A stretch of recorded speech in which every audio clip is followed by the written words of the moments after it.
you share that link. So we're live. Hello, everybody, to What's Ponytails up, dude? Podcast, episode number 105. That's crazy to think about. It's been a year and a half of awesome fun. We've got Nick Warner in the house. We love having a couple Nicks on the episode. It's always up for no good, right? So, yeah, So, we're here with Nick, who's hailing from you're in not East. No, I know where it is. Don't tell me. It's in Michigan. It's where Central Michigan is. Uh, is it Cedar Falls? Is that it? What is it? so I went to school at CMU, which is in Mount Pleasant, but I currently Okay. reside in Grand Rapids, Michigan for another Grand Rapids. day. Cool. Yeah, yeah. Well, there you go. He's a man of the mitten. He spent most of his life there and has an interesting story of how he got there. I don't know if you want to talk about that on the episode, but dude, it's been great being your friend for the last 5 or so years. Man, I can't even remember when we last met. It was probably longer than that, right? And so 6 years ago, yeah. yeah, that's crazy, isn't it? So, super lucky to have you on the episode. Gonna give a quick shout out to our sponsors, and then we'll get going on your episode here. But here, stay on the air with me as we talk about our friends over at Elevate Wellness. I'm pulling up their stuff here. So, Elevate Wellness, for those who haven't heard of them yet, um, I'm surprised. We've been talking about them for a while now. Seth and Zane have a really awesome thing going where if you're like me and you don't know how to get your gains right and like get your body and fitness on point, usually it has to do with two things. How are you showing up at the grocery store? Like, what are you putting into your body? Wouldn't you agree, Nick, that like diet is just as much of an influence on your physique as the second thing, which is how you're showing up to the gym, right? Oh, Have you even kind of more, focused? nutrition is way more important than Yeah, what it's you like do at the eighty gym. twenty percent Yeah. right? The 80-20 rule. So it's been great. I just got an updated meal plan from Zane today, so that I can go to the gym and make sure I'm hitting my macros and I'm not like overextending myself by working out, 4 times a week. And he's got that all broken down for me. So we'd love to get y'all on a great fitness plan. They're helping literally hundreds of people already from the book community and beyond. So check out Seth and Zane on the Elevate Wellness on Instagram and elevate your life mentally, emotionally, and physically. So shout out to those fellas. The next shout out belongs to Will Metscher, who, guess what? Will helps people suck less. If you miss that aspect of selling books, I really loved being a student manager because I was able to help people like limit their self-limiting beliefs, and grow into a better version of themselves where they didn't have to think, um, you know, moment by moment. They were actually to have like structure and perspective, and have clarity on their vision and plans. But actually, right? Because that's what we love about the book world is it teaches us how to have goals. And so Will is looking for people who's really good at hitting goals themselves because he's hiring new coaches. So if you miss that part of investing in others, let's get you in touch with Will, and he can help you be a Southwestern consulting coach with him there. And his coaches have been crushing it. So shout out to Will.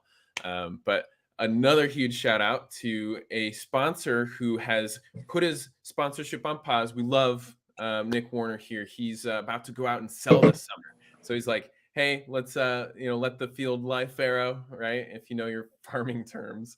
But we're gonna hopefully pick you up as a sponsor in the future once the summer selling season's over. If not, it's no big deal, right? A little buying atmosphere. But dude, it's been such a pleasure getting to know you over the past few months and see what you've been up to at Aptive. But obviously, you wouldn't be where you are today without the experience of selling books door to door. So we're about to hop into that big story real quick. You're an awesome stud who is now leading by example. You've got tons of kids that are crushing it, selling bug juice with you. But I know that you were also doing some pretty impressive top first year, selling as a top experience dealer and, helping recruit some pretty awesome people along the way to Southwestern. So yeah, it's just, you took that really awesome skill set and are absolutely crushing it with what appears to be your career, man. So I know you've got even bigger things beyond just your day job. or your summer job, because you're helping kids knock in the summer still. But yeah, dude, thank you so much for joining us. Welcome. Dude, pumped to be here, man. I'm pumped to see what we get into and just have fun hanging out, man. Yeah, dude. Is that can you tell me what that mindset is everything picture is back there? Is that So it's a cute little kitty looking into a reflection, seeing itself as a big old ferocious Siberian tiger. So oh yeah. you know, Oh yeah. And it's Siberian because you're Russian. Is that right? Exactly. It is my spirit animal for a good chunk there. May still be, but yeah, I just love their piercing blue eyes, honestly, and just a majestic creature, that's for sure. Yeah, man. So, mindset and hard work. Oh, dude, this is gonna. I'm so used to Zoom, by the way, y'all. Everything's backwards right now. So mindset and hard work ethic, two of the most important things, that's for sure. Absolutely. Well, hey man, let's start at the start if you'd like. We'd love to hear everything about how you like who Nick Warner was when he was just a young lad on Central Michigan's campus. There, in you said it was Mount Pleasant, right? Yep. Yes, cool. Let's tell us about where you were at, what you were doing, and who asked you about this whole. Hey, what are you doing this summer? Cool. So kind of how I got into the whole book thing, right? Oh yeah. Yeah, I mean, I was just a typical freshman sitting in a lecture hall, healthy lifestyle, 106, when a big old tall redheaded guy and a dude with a beard jumped up on stage, and they talked about this cool person development growth program called LEAD, along with this internship called Southwestern. And I didn't know what the heck they were talking about. All I really got from it is that these two dudes are super confident. They seem to be loving the life they're living. And they were talking about this whole idea of goal setting and manifesting your future, which I was just beginning to get into. So kind of got excited about that. So I linked up with Christian and started doing the whole lead thing. Christian and Dylan, right? Yeah, That was Dylan yeah. was Christian DeBay, Dylan Barr. So the two dudes that officially introduced me to Southwestern. So it's all their fault. Yep. Right? They roped me into this whole door-to-door space, and that was back in 2014. Funny story is I didn't actually go out that summer. Backed out and did the whole needed to stay and have the post freshman year summer where I was so bored because I stayed on campus and ended up doing a campus job where I was just painting walls, fixing stuff in the dorms. I was bored enough to literally text Christian in the middle of summer, like, hey, I still don't know what you're doing, but I want to do that next summer because that sounds more exciting than what I'm currently doing, which is literally watch paint dry on walls. When they came back from the summer, I'm like, all right, let's hop on board. So I hopped right on board for summer 2015 after that. Yeah, so that was 7 years ago, dude. Yeah, dude. Wow. That's crazy. Wow. Yeah, so much has happened since then. And if going back, would you do it again, knowing all the things you know now? Oh yeah. 100%.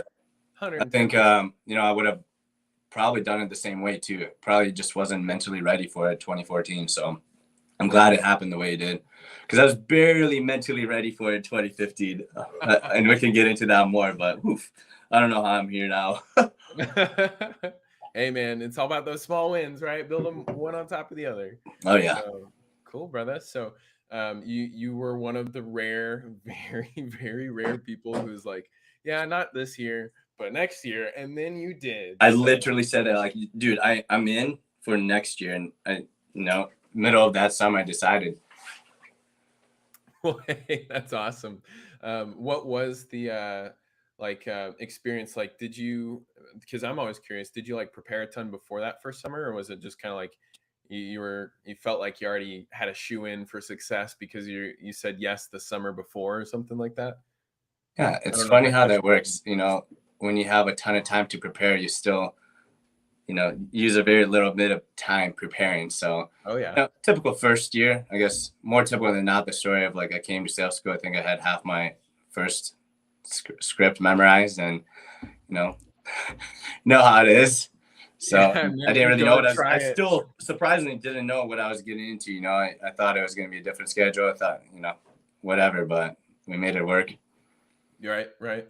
Well, dude, that's it's always funny. I was recruited back in like January of this semester before the summer, and like getting to sales school, and there's like people who were selected like the week or two before me, they had their sales talk down because that's all they focused on for like 2 weeks. Dude. And I was like, yeah, so I forgot the last 5 pages, definitely, that sales school is that pressure cooker, man, because this is where like legends get made and early champions reign supreme, is at sales school, so The early. yeah, man. And I think about all the times that I'm pulling back on something that I learned from there. Like, it was so cool to have like Lee McCroskey on an episode, and he's like telling us how he shaped sales school into what it is now. And so what was your experience like? Because it's like a pep rally and boot camp and a 2-a-day practices all mixed in one. It's more like 18 hours a day plus into your sleep practice. But yeah, what was your experience? I'm just like, dude, this is crazy. I'm ready for it though. Yeah. Once again, I didn't fully know what I was getting into, but I was ready for the challenge of the summer and really do something new, like the adventure of moving out of the state, challenging myself, knowing I knew it was going to be something hard, but you can only know so much as a first year that's never done door to door, never done this type of selling before, where you can imagine what it is, but even the people that get into it that fully prepared think they're going to crush it, it's like you can only know so much until it actually happens. But yeah, I was excited. I mean, sales school was super inspiring. I was very much about the pep rally esqueness of it. Yeah. Being around the crew, bonding, the culture of it all. So yeah, I mean, I was going out with Christian and a lot of the people that I did that first summer with, I'm still friends with, and a lot of them I still work with. Yeah, that's pretty crazy, isn't it? Yeah. So where was that first summer?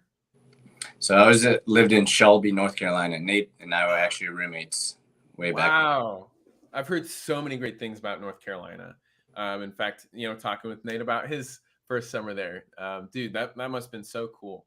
Is that like closer to the coast, remind me, or was that more? Yeah, it's basically, it's between Asheville and Charlotte, and it's one of the most southern cities in North Carolina. So it basically touches South Carolina. Yep. Cool. So what, like, had you ever been to the South before? I don't know if there's like any sort of culture shock that you experienced from Michigan on down to the Carolinas. Yeah, I mean, it was definitely different. I grew up mostly, when I came to the U.S., grew up all in Michigan. I think I'd been out of state just a couple of times, never spending the actual time. So yeah, the heat, the moistness of the South definitely got me, and got sweaty. Spent a lot of time in the sun that summer because I wasn't typically in many sit downs or in many houses. So I got a good old farmer stand that year, that's for sure.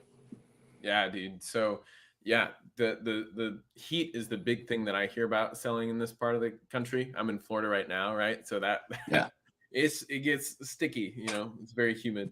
So yeah, the first summer is always the like most memorable, I feel like, where like you're doing everything for the first time and it's like going directly into core memory parts of your brain. So what was like any standout stories from either like the very start of the summer, middle of the summer? Just kind of curious about like those first parts of the summer in particular, because that's when you like mess up the most. You have the craziest like, yeah, I thought I was doing this, but go ahead, share whatever you got. I mean, dude, it was such an emotional roller coaster for me. That's for sure. I didn't realize I was so much, such a crier. That's for sure. I cried more that summer than I've ever cried in my life, actually. I was just so in my head and so, focused on thinking that I was never doing well with the job. And yeah, it was a cool mental and emotional battle of going through because, everyone wants to quit at some point in their first summer, I believe, maybe even second, third summer, but I knew that I couldn't.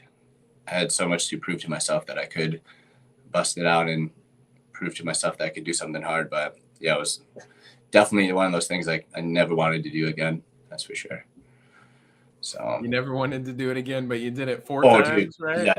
Yeah, right. We'll get into that later, but yeah, man, it was crazy. Like it's such a blur. Like my first summer is actually kind of a hazy mess. Like I don't remember much from it. Just because I feel like I was just in such a weird mental space of dreading starting most days and dreading work most days. So funny enough, I did decent that year, but what you would call a pretty off schedule first year. And I enjoyed spending time with, the cool families, the cool moms, dads, and I kind of held on as much as I could to hanging out with the school families and, avoided like a lot of the rejection, I guess. I don't know, because I didn't really get many sit downs. My stats were never there because I just was a wimp. Oof. So how did you get over it? I mean, if you had a decent summer, you still put in some work, at least towards like the end of the summer, or were you pretty off schedule the whole summer?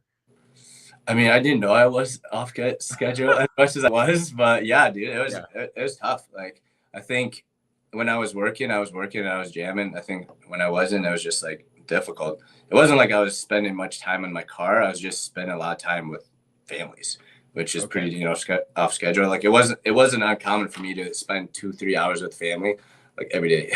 I'd have dinner, sit down, like get to know the family. Like, I'm still friends with a lot of moms and family from my first summer on Facebook. Wow. Like I connected well with them. Some of those families I still see when I go down to North Carolina. Wow. Families I met on the door. So, they check up on me on Facebook and all that. So it was like that. So, yeah. Well, you did well because you made friends, right? Your friends supported your business. Oh yeah. So I made 2 sales that summer. Each of them bought 1,000 units for me. They're just like the best friends ever. Thanks for the paycheck. Let's go. Oh, yeah. So that's great. Yeah. So around like 2,000 units, you hit Sizzler, right? Yep. And you're like, this is miserable. I can't do this anymore. You wound up doing it again. Tell us why. I mean, was it Sizzler that got you hooked, or what was like your experience coming out of the book field that first summer?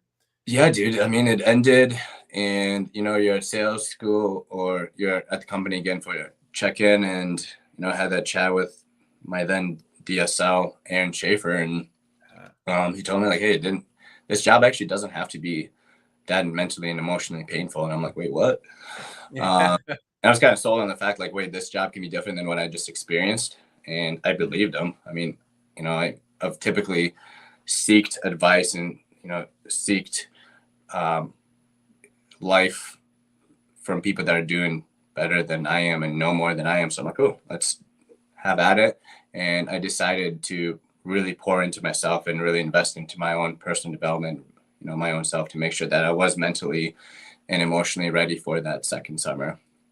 Yeah. So, what was the recruiting season like? Did you bring people out? Was it, a frustrating like gag reflex type experience with recruiting, or was it, you were working on yourself so you felt better about what you were doing and knew that you were going to have a good summer and you brought some people? Tell us about that. Yeah, I never really focused on that. That wasn't really a part of my, right, Southwestern career, at least at the beginning. So I just went back to school. It was my junior year at that point. So I was having fun in college and really just figuring out ways to get out of my comfort zone. So that was, summer, that was 2015 going into then 2016. It was a very monumental season for sure. I think that's when I got into MITT actually in the spring of 2016. So I did both basic and advanced for all the MITT people out there. That's another cult, if y'all didn't know. Oh, yeah. Called Mastery and Transformational Training. Oh yeah. Many book people go out and do it because it's Tony Robbins-esque that, they're out there breaking belief barriers and changing your identity from this to that so that you can be a better version of yourself. It's great. I've done it. Recommend it. It's not for everybody. For sure. Yeah. Side plug for sure. MITT, life-changing. So I did that. I did a couple road trips. I never traveled as much as I had, so I feel like I was getting pretty cultured from that. Yeah. Reconnected with my brother right after MITT. Him and I hadn't been in each other's lives for 4 years up to that point, so that was incredible. Kind of pulled him out of a really crappy situation, had him come live with me for the last couple months of that spring semester in college. So a lot had changed, and I knew that I needed to become this bigger, better version of myself. And through this journey of, personal development, I found a lot of those stories that I've been telling myself, working through some, whether it's childhood, early adolescent trauma, really it was dope. It was a huge growth season, I'd say. Yeah, man. Well, I don't know if you care to share it this time. I know it's kind of like going back in time for a second. I'm really proud to know you as an individual, man. I know you're very humble, but you're also like you tend to, share your story because you want people to be inspired. And I'm not sure if you care to share like how you even got to America in the first place, because you are not a native born American, are you? I am not. Some people pick up the little things and the way I say or the way I talk. I was like, it's like 50-50. Some people never notice it. Others are like, where are you from? Yeah. Depends on how deep we want to dive into it. I can give a quick like summary and then we can dive into like different chapters of life. But So yeah, I don't know. I like providing bigger context to the yeah, things that we share on the podcast, because like I don't know, it's relevant to me in my life. Like you brought up like getting over childhood traumas and like things from your past. Like this show is more about entertainment than therapy, but it's also really important for everybody to just like have um, that like ability to prioritize being a victor and not a victim, right? And so I know that you've come from, really dire straits in your life. And when you share, like when you did MITT, you like healed some of that emotional trauma and wounds. However much you want to share, like maybe just paint pictures of like kind of the life that you were coming from in order to, go out and in particular have that second summer with your brother and, grow a ton from there. yeah. I mean, it's a constant journey for sure because I think it's so important to really rewrite our stories and rewrite our past. I've found that you can actually change your past just based on the way you think about it and the story you attach to it, which is super powerful because the whole victor over victim mentality is so key. So I guess a quick summary of who I am, where I'm from. So born and raised for my childhood in Russia. Came from a small village in northern Siberia. My mother died at a very young age. My father was a abusive alcoholic, so that didn't really go well with raising two kids. So he dropped us off at an orphanage. Actually, one of the last memories I have, well, the last memory I have of him is him like dropping us off, never to see him again. Which was us as me and my brother Sam, who's a year younger than me. So we lived in the orphanage from toddlers to about 7 and 8. That's when we got adopted by a Michiganian family. And then, Michiganders. so from 2002 all the way to now, I've lived in America. So actually just celebrated 20 20 years. years, 2 decades in America a couple of weeks ago. So yeah. Heck yeah. Well, that's awesome, dude. Congrats on that. And so, dude, you like got taken over to Michigan. Was that where in Michigan was the Warner family? I'm guessing. So Sanford, Michigan, small town. It's right basically middle of the mid. Yeah, gotcha. And so, what was it like growing up? Were you able to like have from that situation where there's no stability, all these trauma, childhood wounds, right? Was it a good replacement in that there was no problems ever, or there's probably some life stuff from there, right? Yeah. Once again, we'll give a quick summary, and then if we Yeah, want to dive into it later, we can. for sure. It's almost like those movies you watch about orphans or the books you read. It's like you thought you were going from a bad situation to a better situation, which I definitely was. Like it's incredible to be an American, land of the free, home of the brave. Like such a blessing, to have gotten taken out of that that atmosphere. But yeah, I mean, definitely an atypical life here in America, in Michigan. Went from abusive situation to more of that, just in a different way. And long story short, by the time I was in high school, I was like, enough was enough, and got booted. So I was homeless for a little bit there, but luckily I was blessed to have some incredible people in my life, and I had a family. My best friend's family kind of took me in for the remainder of my high school career. And then, I was separated. Well, not separated, but my adoptive family just never wanted to connect with me ever again after that. So that was junior year. And up until a few months ago, I had never talked to them. I tried. They didn't want to. Wow, yeah. So almost a decade. But my adoptive mother actually reached out to me a few months ago. So we've been kind of chatting here and there. Yeah, it's crazy. I actually talked to her just yesterday. So definitely rekindling that relationship. It's hard to call her a mom by any means, but we'll become friends and we'll see where we go from there. Yeah, and then adopted father is actually not doing really well right now at all. Like, we're thinking like, could be gone here within the next few months. So there's a lot of crazy family drama going on right now, to be honest. Like, I just found out yesterday, just a lot going on, and it's, it's crazy. Sorry to bring up the sore subjects, man. No, not at all, man. It's I think everything happens for a reason, and I think through this, a lot of these things that you wouldn't wish upon anyone, going through those things has helped me to learn a lot about what's actually important in life, and has given me a ton of perspective and a ton of gratitude for where I am and what I have the ability to do. Yeah, man. And hearing that and just kind of knowing again where you came from in order to, you had that first summer stressful, what first summer isn't like a bag of tools dropped on your head, right? It's like something out of Home Alone, right?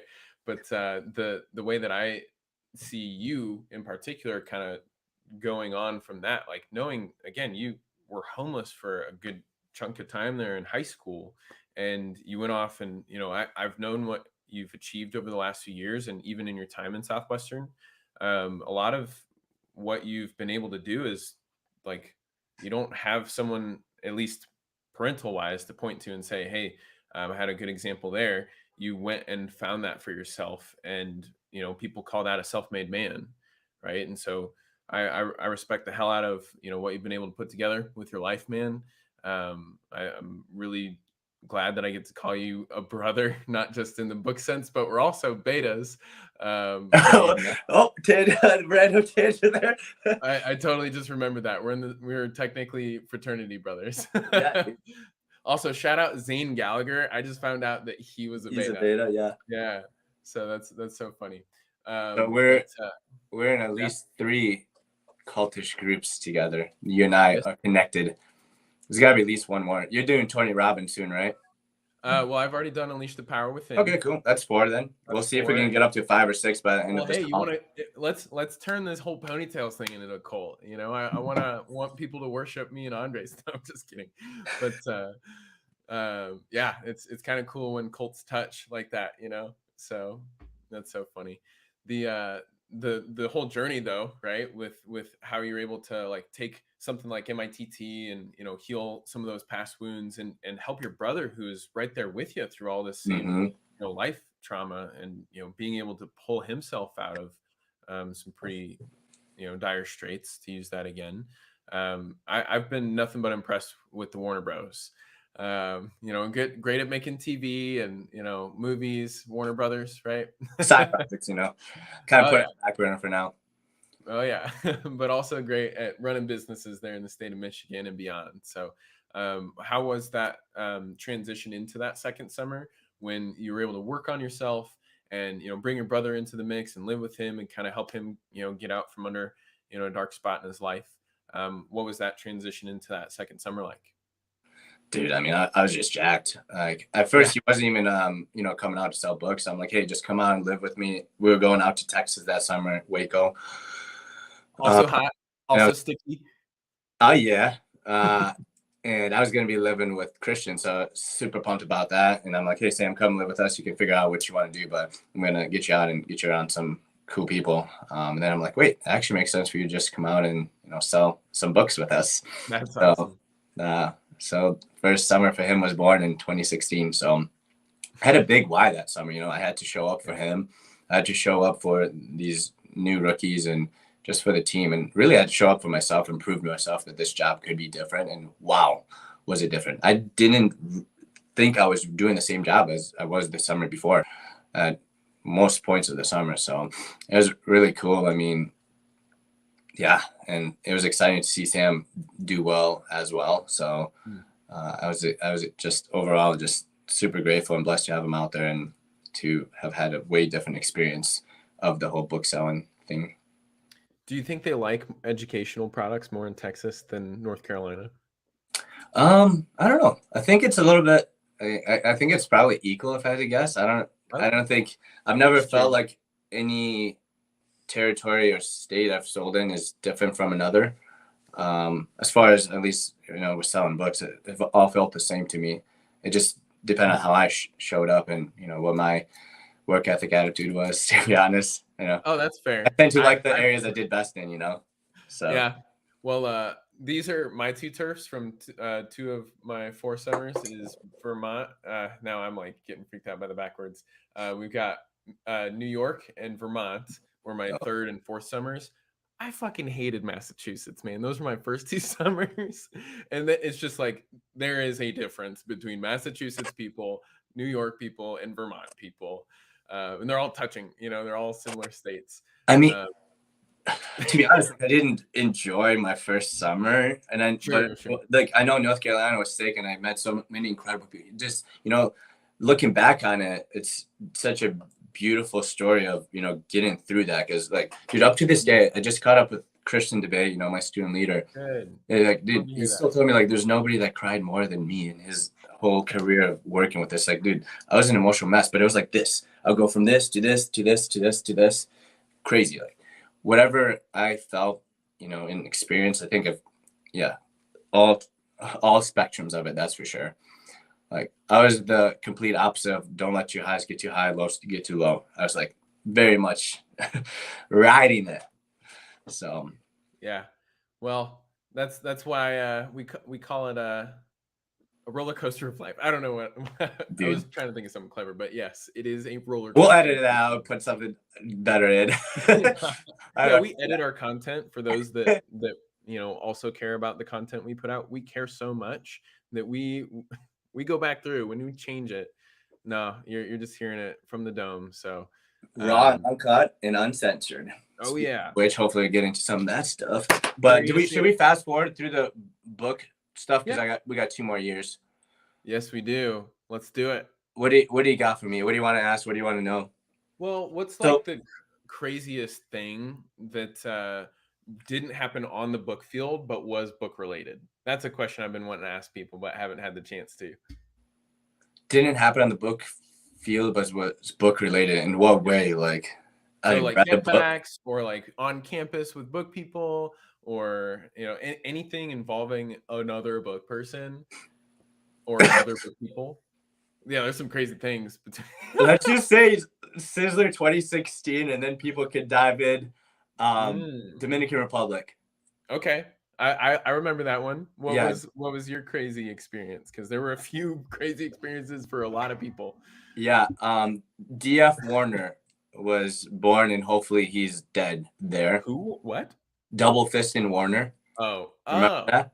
Yeah, I thought that was like what you did the next year too.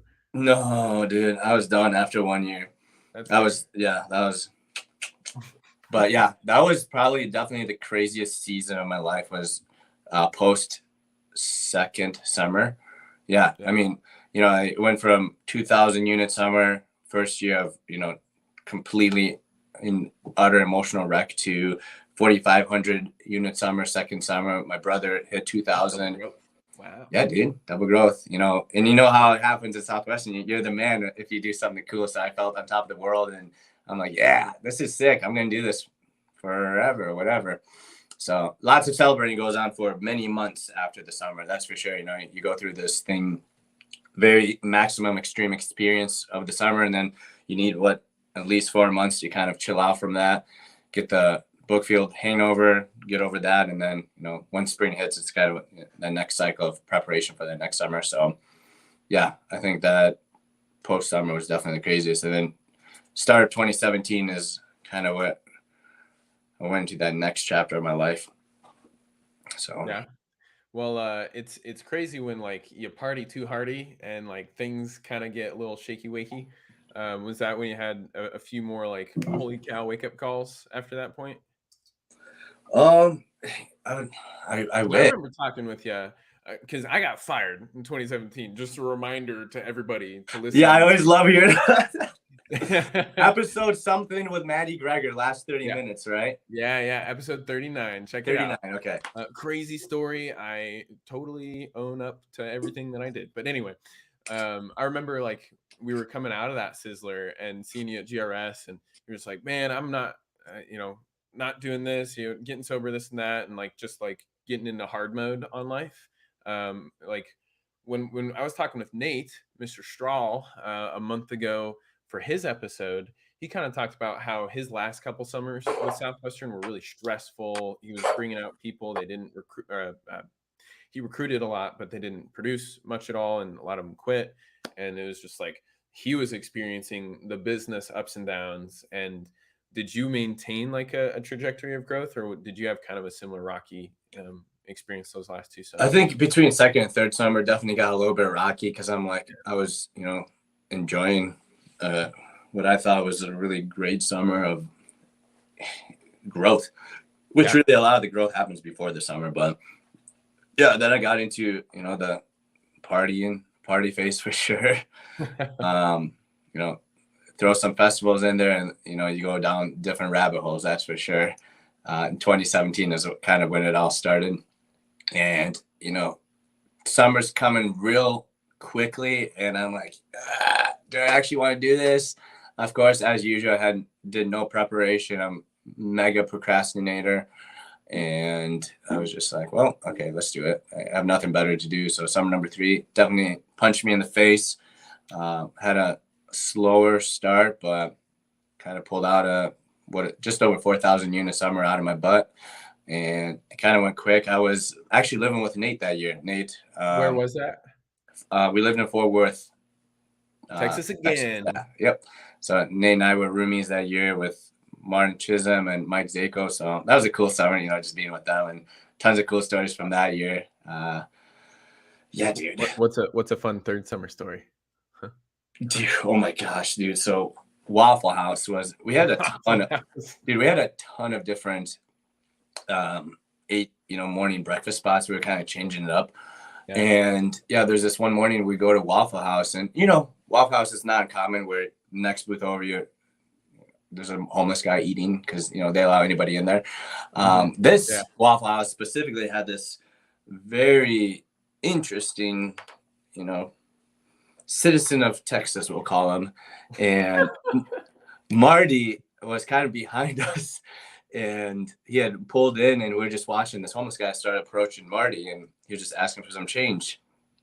And Marty's like, give him some quarters or whatever. And he goes in, and then the homeless guy starts going to the Waffle House and starts like, doing their little thing. They yell and scream or whatever. And then it's like, dude, you gotta get out of here. I think one of the owners. So then he turns around and his pants fall down, and he plans over to pull up his pants, and it was literally, that image is seared into our minds because it literally looked like it was a corpse. He was like a corpse, and he was rotting and shit everywhere, like just stuck. Like the most insane dingleberries and everything. Like, dude, this guy hasn't showered in years, and it's something we still talk about to this day. Marty's like, hey, remember that homeless dude at Waffle House? I'm like, yeah, dude, I didn't want to ever eat there ever again. And like our execs after that one were pretty funny, to say the least. So yeah, it was tough to not have a good attitude day that day. I'm like, dude, at least my ass isn't rotting. So oh my God, that's super random. I don't know, like very random. Like, but all crazy stories have something to do with Waffle House, right? No, as I know, Uptime, Blueberry Pomegranate, one of the best energy drinks out there. We're not sponsored by Uptime, but we could be. Yeah, right. So yeah, 2017, once again, a blur. Dude, honestly, all my book summers are blur because it feels like it's been so long, so it tends to do that, especially when like some of the turf looks like the other turf that you knock in, and you're like, wait, what was that? That's cool. Do you ever get book mares still? Like book mares? Not really, dude. Yeah, it feels like. So I feel like every new year of my life, I feel like most of my life happened within that new year. So, I tend to call myself an experience enthusiast. So I like to do a lot of things, a lot of places, a lot of people. And as you're creating new memories, brains can only have so much room for old stuff. And it gets a little bit more hazy, a little bit more fuzzy. So not too many memes. I should have journaled more. I think that's something I want to do this year is just journal more. And I have been actually, but so you can look back and remind yourself of all the cool experiences, the cool families, the cool memories that I made. Yeah, I don't really get the book mirrors myself anymore, but like after my first summer, dude, going into that second, like that whole school year, it was just nightmare after nightmare. It was like PTSD level shit. Oh, It was I thought it was like normal. Like, doesn't everybody think about their job all the time? No, not to the level that I did. And it was just like I remember cold sweats at night. Like, that wasn't every night, right? But like pretty much every night I did have some sort of a book related dream. Wasn't always bad, but every oh, so often it was terrible. oh, dude, totally relate to that. I think one of the things that motivated me to make sure that I didn't have that terrible first summer experience. Yeah. I think if I'm like, oh God, I gotta go, do cold showers, do, hard things, Yep. get uncomfortable. I think that's one of my biggest things. Like, dude, to get uncomfortable.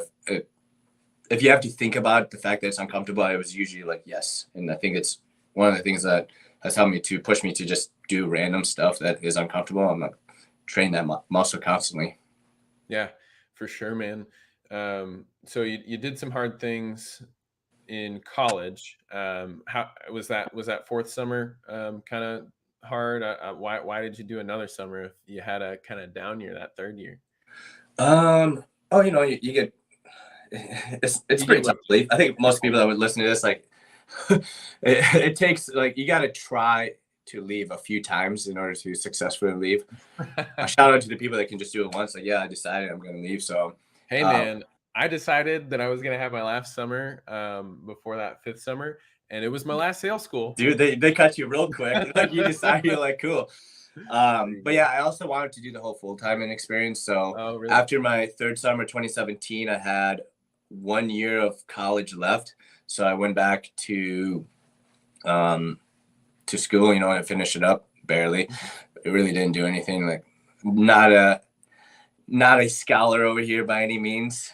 Yeah, me neither. But Sorry. yeah, I got in a relationship with a book gal too. So she was coming back. So I was like, that's kind of, in a way, probably motivating for me. Like, I'll stick around because I wanted to do the full-time experience anyway. And it was looking like I was going to go out to Arizona to do that. So I'm like, sick. Cool.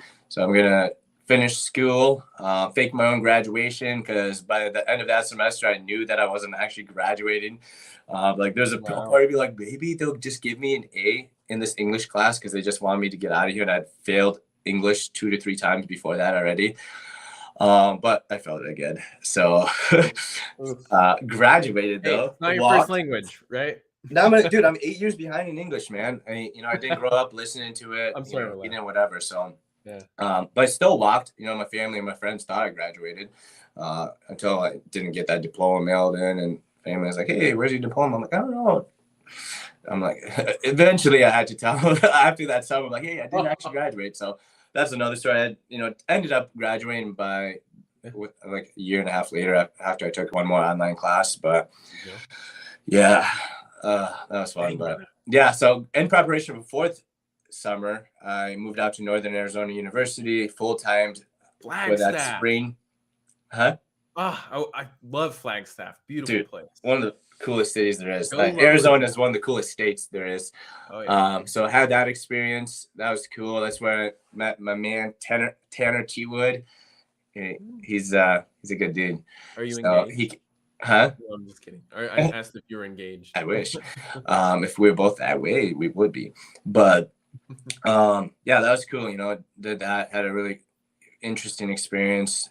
I lived out in double wide in the middle of nowhere, slept on an air mattress that whole time. I actually met that roommate on Craigslist. So you know how it is. Book people, problem solvers will I was find a about way. to say, man, you were full time and you didn't need a place, but anything other than put your head on a pillow at night, Right. right? So yeah, that was that. Went out to Georgia, Rome, Georgia that summer. Was And Rome I had built in a day? I had 8 people come out. 6 early champions within the first few weeks. So that was some cool growth there. Actually, the first month, back to back week, those first 4 or 5 weeks, I actually had my worst start to a summer ever. I was actually on pace to have a worse summer than my first summer. Wow. It was real bad. I actually remember this phone call I had with my brother, Sam Warner, and I'm like, dude, this is a struggle. Like, dude, I was working. I was a schedule. At that point, like, I had so much pride in my work ethic, and I was really building up that pride and the person that I wanted to become. I was being. And so it wasn't one of those things at all. It was just like mentally, you know, obviously I just wasn't showing up nearly the person I needed to. But Sam, my brother, he reminded me, like, dude, think of how cool a story this will be. And it kind of hit me. I'm like, yeah, this will be a good story. Like, I know this job works. I know I work. And if I work, it's going to work. Had a really cool PC with Brandon Abernathy that Sunday that kind of summarized, if I were to summarize it, said it was something like, stop being a little bitch. It's basically like shaking, like, Nick, you're cooler than, you know, these units that you're producing, because we all know you are your units. I need one of those shirts, by the way. But yeah, it was a struggle, dude. You know, everyone quit. I had 1.5 finishers that summer. So I had a other guy. Tanner was my main dude. He was my roommate. We were called the Roman Roaches because we were infested with cockroaches in the place that we lived in. It was actually like a future woman's shelter. So we kind of lived in like a halfway house on mattresses on the floor. You know how it is. We kept it luxurious, but we made this out. So yeah, you know, wake up. Not uncommon to have roaches crawling us. It was sick. You know, I make that joke. Maybe that's why I'm in the bug juice business now. But yeah, so after that little PC, that chat with Sam, bounced back, had a 500 unit week. Then I hit PC the next week. Then I had PC again. Then I had it almost 900 unit week, and just kind of kept rolling. So yeah, up to the end of the summer. So my last 2 weeks, we actually went on a renegade. We actually got to go with Christian, Ben Majeski, a couple others, and we went to Ramley, North Carolina from Georgia because we ran out of hood or whatever. And I went on my second to last week. I went on to have my actual worst week I ever had in my books. I sold 29 units that week, and that was exactly because I was definitely off schedule, doing nothing and hating my life. And I'm like, wow, I keep hearing the renegade schedule is like a recipe for. Oh my god, dude! When you leave your actual trip, if you go somewhere new, it's like, dude, I applaud the people that can just like mentally check in. For me, it's like, you know, having to pack up and all that. It's like mentally, I'm like, oh, I'm done. I'm like, wait, I'm not done. I got 2 more weeks. So yeah, had my worst week ever. 29 units, I believe, strong units that week. So that was super cool. But yeah, pulled my head out of my butt. I followed Christian. I was kind of on life support. I was following him, and I'm like, after watching him for half a day that Saturday before the last week, I'm like, dude, I can't do this anymore. Like, I'm a 4th-year book guy. Like, I have way too much pride. A little ego was involved to be doing this right now, you know, following my manager. So I'm like, dude, I'm just going to go out. I promise you I'm going to work. I'm like, I actually am going to work because there's nothing better to do. And when on to have like 5 custodies those last few hours of Saturday, I'm like, cool. I think my head's back. And that's what I mean when Christian says, like, dude, I'm like this. So went on to have my best last week ever. I think I hit like 450 units that last week and hit 171 units my last day with 9 custodies. My last custody, she actually bought the books. I asked her, like, hey, why'd you end up buying these books? She's like, oh, I just want to give them to my neighbors. And I was just like, dude, such a cool way to end my book selling career, because I really felt good. Felt good because I bounced back from, you know, a lowest of lows to, you know, had the support of Christian, which, you know, I thank him so much for it. So much of everything that happened in books. And I just felt good. Like, I knew that I could get myself out of those mental lows and do the dang thing. So had my best summer, just shy of 5K, but, you know, had Tanner who hit Sizzler, and we became really good buds. You know, we still are. And yeah, it was cool because I think at that point I'm like, I think I'm done with this. I feel good. This was a great way to end this. And that was, you know, summer number 4, 2018. Yeah. Man, it's crazy to think that was 4 years ago, but your 4 summer book career, a year total knocking doors, 12 months on doors for the Southwestern book program. That's respectable, my dude. You know, not everybody can say that, especially not the first years and the people who fall out of the interview process and they say they're going to sell books the next summer and they never do. You went out there and you built yourself a new man through the ups and downs and the craziness of the crazy packed schedule of 80 hours a week all the way across the country. sometimes no place to stay, right? No host family. I'm glad I got to knock for housing. Like, that's a cool experience. Check that off every year? Huh? Did you do that every year? No, just my fourth summer was like the real year, go to churches and all that. That was nifty. Yeah, that was my first and third summers. So we Wild. we love those experiences. The people, dude, these rookies that I work with now, they have it so good. If only they knew. Like, dude, if only they knew. Sometimes they could hear some of the stories. Like, yeah, they're soft now, that's for sure. Oh my gosh. Yeah, speaking of the rookies that you're working with now, we'll get into kind of how you transitioned out of Southwestern and into Active. But first, a word from our wonderful pee break. Yeah, get out of here. But first, a pee break. So we love having awesome people from the Book Network as a part of our as our jockey team, our sponsors. Pulling up Martine and Lukasz. Martine Cow and Lucas Biscup are the sales leaders currently for Southwestern in the state of Utah. And so they've been awesome to work with. What they do is they are disc jockeys, DJs, and they're also part of the jockey team, our sponsors. So they're the rare double jockeys. Martine, he's sold over 10,000 units, on track to be a DSL. Lukasz going into his, I believe, third, fourth summer. Recruiting a good base out there with Martine. They're very reliable and trustworthy and great at what they do.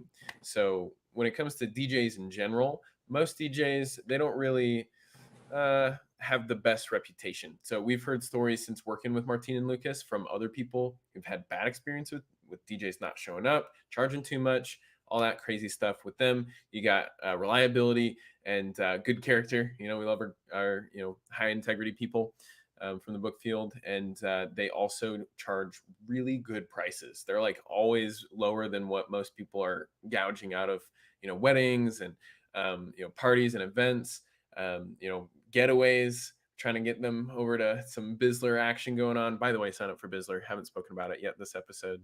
But Martine and Lukasz, hire them on for any event you have, and they'll be cheaper than anyone else and way better. So love those dudes.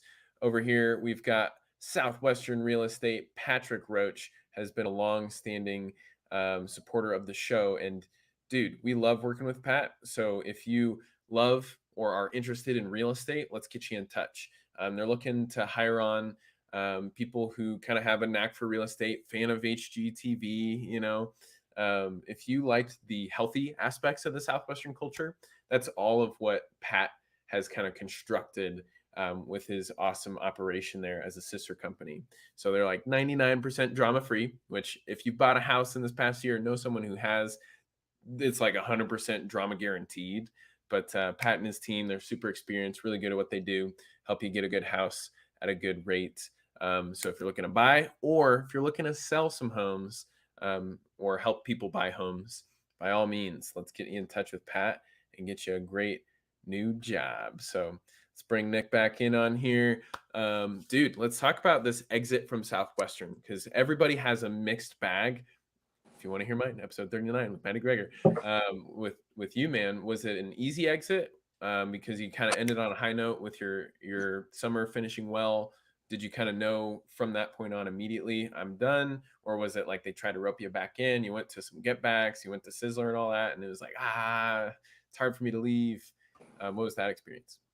Yeah, I mean, I think I mentally decided I definitely didn't want to do the whole full-time thing again. So I was pretty turned off from that. So with that being said, it's like the only reason that, which by the way, I think a lot of it had to do with I didn't have very much belief in myself as a leader and what I could do and what I could provide for others. So there's probably a lot of insecurity there.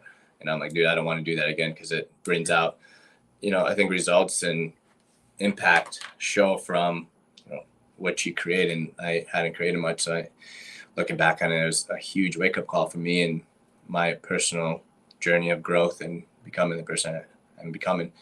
But I was still kind of open to the whole coming back and just being like, hey, an AOL selling a bunch of books and having fun doing it, less stress, and then taking those next 7-8 months just to travel and not have to worry about full-time. And but the more I looked into it, and throughout the fall, I was actually, as I was traveling, I was interviewing with different companies, on calls constantly with different options. And the more I was looking into all these options, the more I kind of hated all of them, honestly. Like the whole corporate field, working 50 weeks a year for 50 hours a week for however long. And just, I was jaded, man, with the whole summer sales lifestyle. I really couldn't see myself flipping that switch and going to what essentially would be in jobs I was going to like 8 to 6 lifestyle. I'm like, screw that.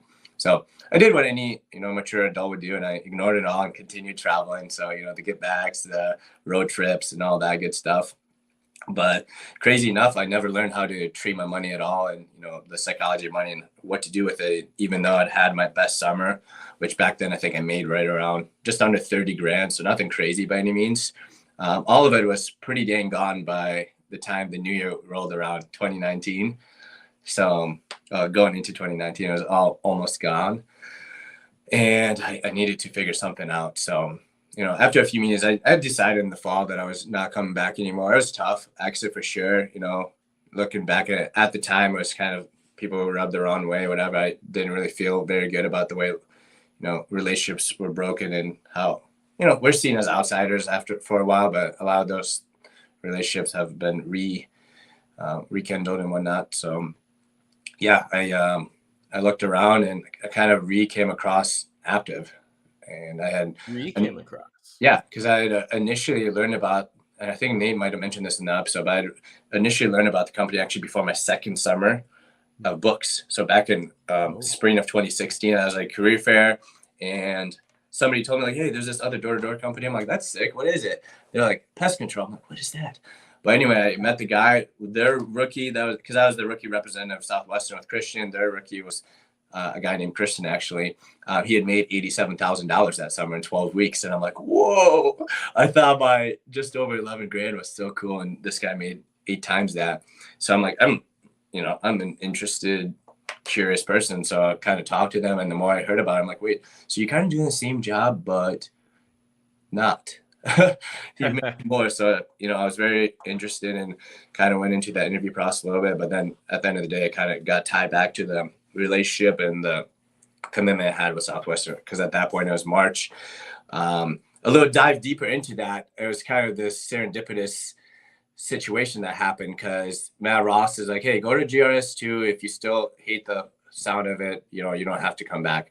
But on the way to GRS2, I'm actually reading Rory's book, Take the Stairs, which is right here. Pull it out. I get on you said pull it up? Oh yeah. Well, it's funny because there's a note from him in this one. Nice. The reason there's a note from Rory is I actually ran into him on that plane to GRS2. And I asked him, like, hey, is anybody, because it was Southwest Airlines, you can sit anywhere. I'm like, is anyone sitting next to you? He's like, no. I'm like, well, I'm going to sit next to you. So I got to chat with him on that flight. And it was cool. I think I saw it as a sign, like, hey, I'm going to stick around. Because that was in 2016. That was actually when Sam and I had just reconnected. And I'm like, should I just bring my brother out to this? He's like, yeah, do this. This is the most impactful thing that you can do for him. So I saw that as a sign. I'm like, you know what? I'm going to stick around. And, obviously that summer I hit double growth. I was way dosed up on Southwestern. Like there's nothing else. Oh, yeah. I actually completely forgot about it after. Didn't even think about it after that until a couple years later. So reconnect with Taylor, who's one of the most incredible human beings I get the pleasure of sharing this life with. Taylor from Aptive, right? Yeah, Taylor Brown. He's one of the VPs of Aptive, and we chatted in fall of 2018. It all made sense. The numbers, I'd done a ton of research. I went out and met up with him, some of the upper management, sat down with the CEO. I'm like, dude, I love the vision. I love the principled life that these people are living, not only within this company, but outside of, work overall. Like all these people that I was meeting, I wanted to be like. So I'm like, cool. I was definitely going through a phase in my life where I needed a new circle. I was going down a dark hole of, the party lifestyle at that point. So decided to, jump on board with Aptive. And after that, talk about personal growth. It was like the next chapter, because then I went to my first Tony Robbins seminar soon after. Grateful for Travis Whaley for roping me into that cult. One of the most life-changing things that I've ever done in my life is actually the decision to do that. And Hmm. You know, whether you want to call it a spiritual awakening or what, we went through what's called the Dickens process, and really got to go into this deep meditation. And, you know, I saw these two paths in my life, and I'm like, hey, I can continue doing what I'm doing now, hanging with the people I am now, and, you know, make the decisions I am, or I can, you know, wake up to this new life. And I was looking 5, 10, 20 years down the life I was currently on, and it didn't look good at all. I'm like, all right, I'm ready for this new life. So that's actually when I decided to go sober, because I was having major issues with substances of all kinds during that time. Very much, you know, dealing with inner demons, and did not like who I was, you know, just very sad. And I think if anyone knows me in that phase of my life, you know, it's definitely a sad, mad, you know, anxious, depressed person. And yeah, it's crazy. And I chose to wake up into a new life. So that was right before Sizzler. So from there I flew to Sizzler, and I was doing pre-Sizzler too. So it's going to be a 9-day Sizzler, and I decided to be sober, which is, you know, an interesting way to do Sizzler, because that is not known for sobriety, especially somebody of the like of me. But I'm like, hey, if I can do Sizzler sober completely, and at that point, like I said, I was not known to be a sober person with any type of substance. I'm like, dude, I could do anything. So long story short, went completely sober for Sizzler. And if you remember correctly, that was the Sizzler. I was like throwing sand in my mouth for that photo shoot with Speed Amigos. Actually, you don't remember, because were you there? That was 2018, right? Yeah, 2018. But anyway, people thought I was, you know, drunk, whatever. I wasn't at all. And I just like to have fun. So Right. yeah. And so I stepped into this next phase. I'm like, cool, I'm done with books now. Sizzler, adios. And I started, you know, to prepare for summer 2019 with my first summer with Active. And I created a massive vision for my life of what it could become, and, you know, what I could create, not only for myself, but for others. And I was decided to be on fire about life. And, you know, that's when I decided to reach out to these guys like, hey, I'm going to be doing Active. You can continue doing what you're doing, which a lot of my friends are like the Nates, the Austins, a lot of Sam and all them, they're like not doing much, and they're going to go into what would be similar some with Southwestern, just because they continue to having the same results. So I'm like, hey guys, let's go try something new. So we did. And I applaud them for, you know, believing in my craziness, because up to that point, they didn't know anything. Like, they're just riding off the belief of me and, you know, what Taylor was showing us what could happen. And so, yeah, and it ended up going pretty well. That first summer, we absolutely crushed it, and haven't looked back since. And it's crazy what's happened since then. But yeah, man. Dude, going into door-to-door sales after Southwestern, because I've done alarms, I've done solar, I've done phone sales for life insurance. I've had to deprogram certain things from my Southwestern experience. And like when I've worked with other book people in those jobs, it's like, hey, rules do not apply that apply in Southwestern. There are a ton that do. And so it's kind of like hard for me sometimes to like remember to make certain things stick and get rid of the stuff that doesn't necessarily apply. But like from Southwestern to Active, what was the thought that the things, because there's more than one, I'm sure, that you've seen that you had to like say, wait, no, this is not going to help me in this environment, whether for you or for other people that you've recruited that also sold books. So could you help me understand the question? What didn't necessarily apply from what you learned in Southwestern to Active? Dude, I mean, Southwestern was such a cool foundation and such an incredible, I think, springboard into this next phase of our door-to-door career. I think I couldn't even put my finger on one thing. All I knew is I wanted to have a well-rounded culture. So for me, it's having a way bigger focus on mental, physical, emotional health, because I knew what it was like to be at a low for all those things. So with our culture and what we're continue building here, it's like, dude, we want to be not only great in the business realm, you know, sales and everything to do with it, but we also want to be really physically fit. We really want to be emotionally fit. We really want to be mentally, spiritually fit. So I think that is probably different, where there's a ton more focus on the overall body, mind, soul. Not only, outside the summer, but also during the summer, you can have it all year round.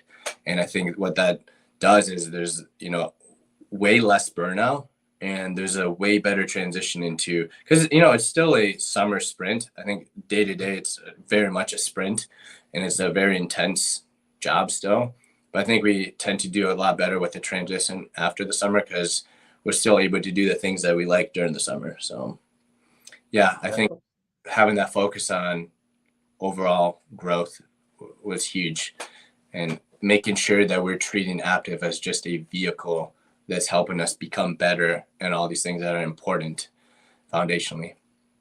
Yeah, man. When you describe the ability to focus on a balanced lifestyle, it's funny because you're a lead child, right? You know that one of the big pushes in lead and certain parts of the Southwestern world is balance.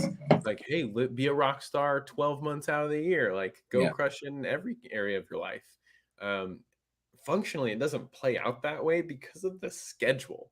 And Yeah. I can say that with total confidence. And I mean, you're able to speak to it too, and what you're able to do with less hours knocking on doors in the summer. But like, spending time with people who are full timing and how they have no life, man. It's just like their Sunday is just nothing but phoning, and Saturdays is parent visits, and it's like they spend from January until August really not having the life that allows them to focus on their fitness, to focus on different things. And it's to me, it's like the intensity of the schedule. It's when you're knocking on doors and doing cold calls, if you find ways to automate certain things in business, like prospecting and generating online leads and that kind of stuff, or and we both knock on doors now, finding ways to have a higher volume of sales in a shorter amount of time, a quicker sales process, or a higher payout per customer. There's great things that you can do with the time that's left over. So what would you say you do with like the time that you would normally be knocking in the Southwestern summer?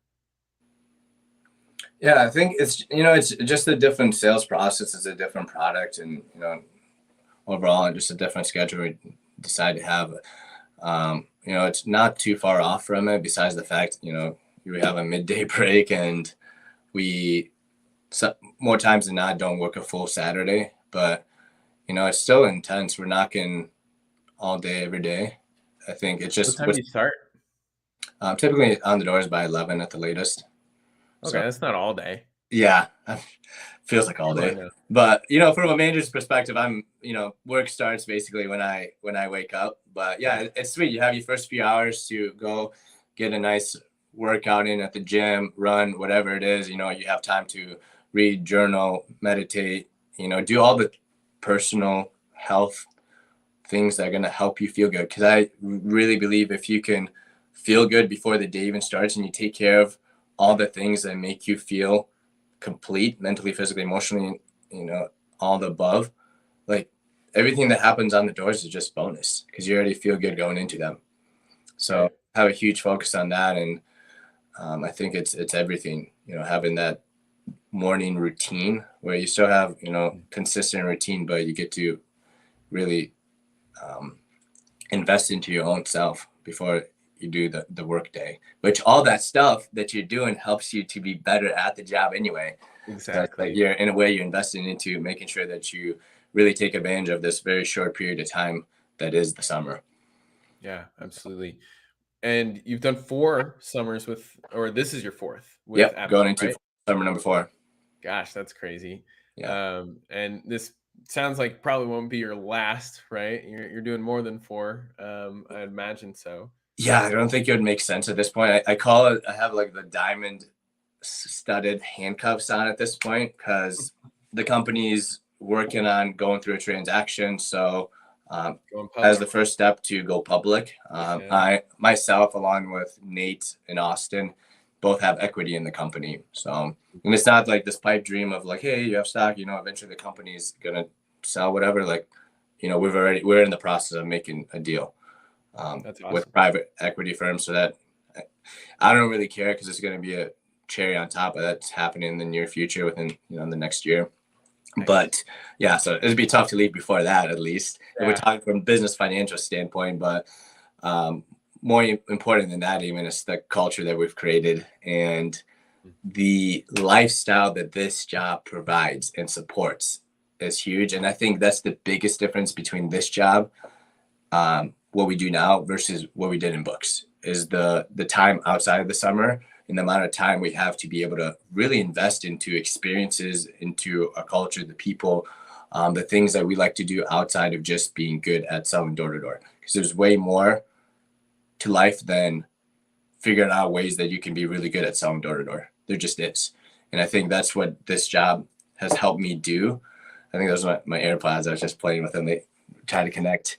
I think this has helped me really support my dream of, this life of impact, and figuring out different ways that I can do it, especially in the realm of giving, in the realm of experiences, in the realm of personal development. All three things, giving, experiences, personal development, I've 100% poured a ton of my resources and my time and really my energy into these last 3 years that I've been with the company. Yeah. And where did you sell these 3 summers? I'm curious. So 2019, number 1 was in Denver, Colorado. Summer number 2, 2020 COVID summer, was in Kansas City, Missouri. So that year I got to lead a team on my own, my first time ever doing that. So that was a cool experience. And then summer number 3 was last year, summer 2021. And that was in Charlotte, North Carolina. So I had 2 teams out there. I led one team, and then Nate, he led the other team. So, and then this year I'll be working out in St. Louis, and then Nate will be leading a team in Tulsa.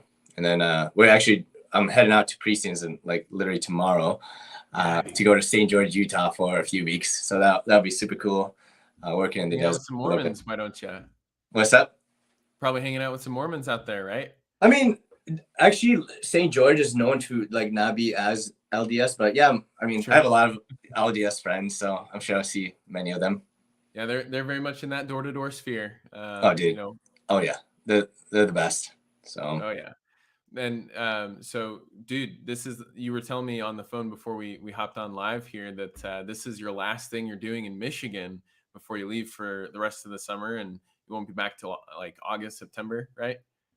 Yeah, dude. I've been running around like a madman today. So I found out today that my storage unit that I was gonna have, which was my house, I actually needed to empty it out because I'm gonna have people move into it like this week. So imagine like you thought you were ready to go, but then you have to move all your belongings and actually find a real storage unit. So I've been running around all over the place. That stresses me out. Yeah, dude. Luckily, shout out to Alex Silva. He came through and he helped me out for the first half of the day and enjoyed some burritos on me. So I think it was worth it for him. But yeah, we're getting there. We're almost ready. So I'll leave sometime this weekend. But yeah, dude, it's once again, it's cool that I get to do other things besides focus on this job, i.e., real estate investor and landlord, all that. But it's like, wow, you definitely got to get your ducks in a row to make sure everything is lined up like it should. But sure. Yeah, dude. So, dude, you must be excited then. You got a pretty good team rolling? Yeah, dude. Should be fun. Got huge goals, but more importantly, I think we've had huge input as we prepare for this summer, and definitely gonna, have some big goals and gonna follow through with it. Yeah, man. I'm eager to hear of this headline news that you put out there. Go and shock the world, man.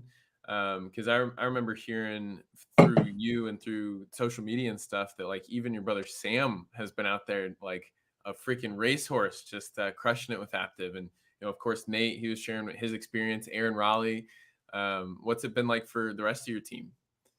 Yeah, man. I mean, as far as those guys, it's truly incredible. Nate had his worst summer ever. His 4th summer in books, he sold 1,700 units. My brother was somewhere right around there, having a terrible summer. So their experience of door to door after that summer wasn't the greatest. So it took a lot of me roping them in to be able to tell them like this is going to be completely different. And, they went out over here and 7x their income. So they ended up doing pretty well here at books their first summer. and, you know, only have gone up since then. Both 6-figure earners with me. Aaron Rowley, another one of my 6-figure earners, which Aaron, he did it his first summer, which was his, just this past summer. So it's really cool. I mean, dude, money's cool. Like, you know, money's important. We live on planet Earth.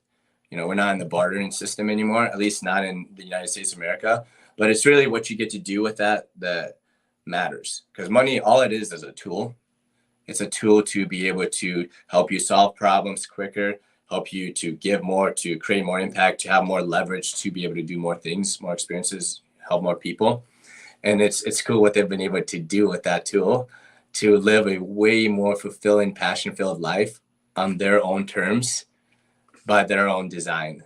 And that's been something that's really driven me with whether it's, you know, your first year, your fourth year working with me, let's elevate your life and get to that next level, because there's always more to the experience. There's always more to give. There's always more impact to create.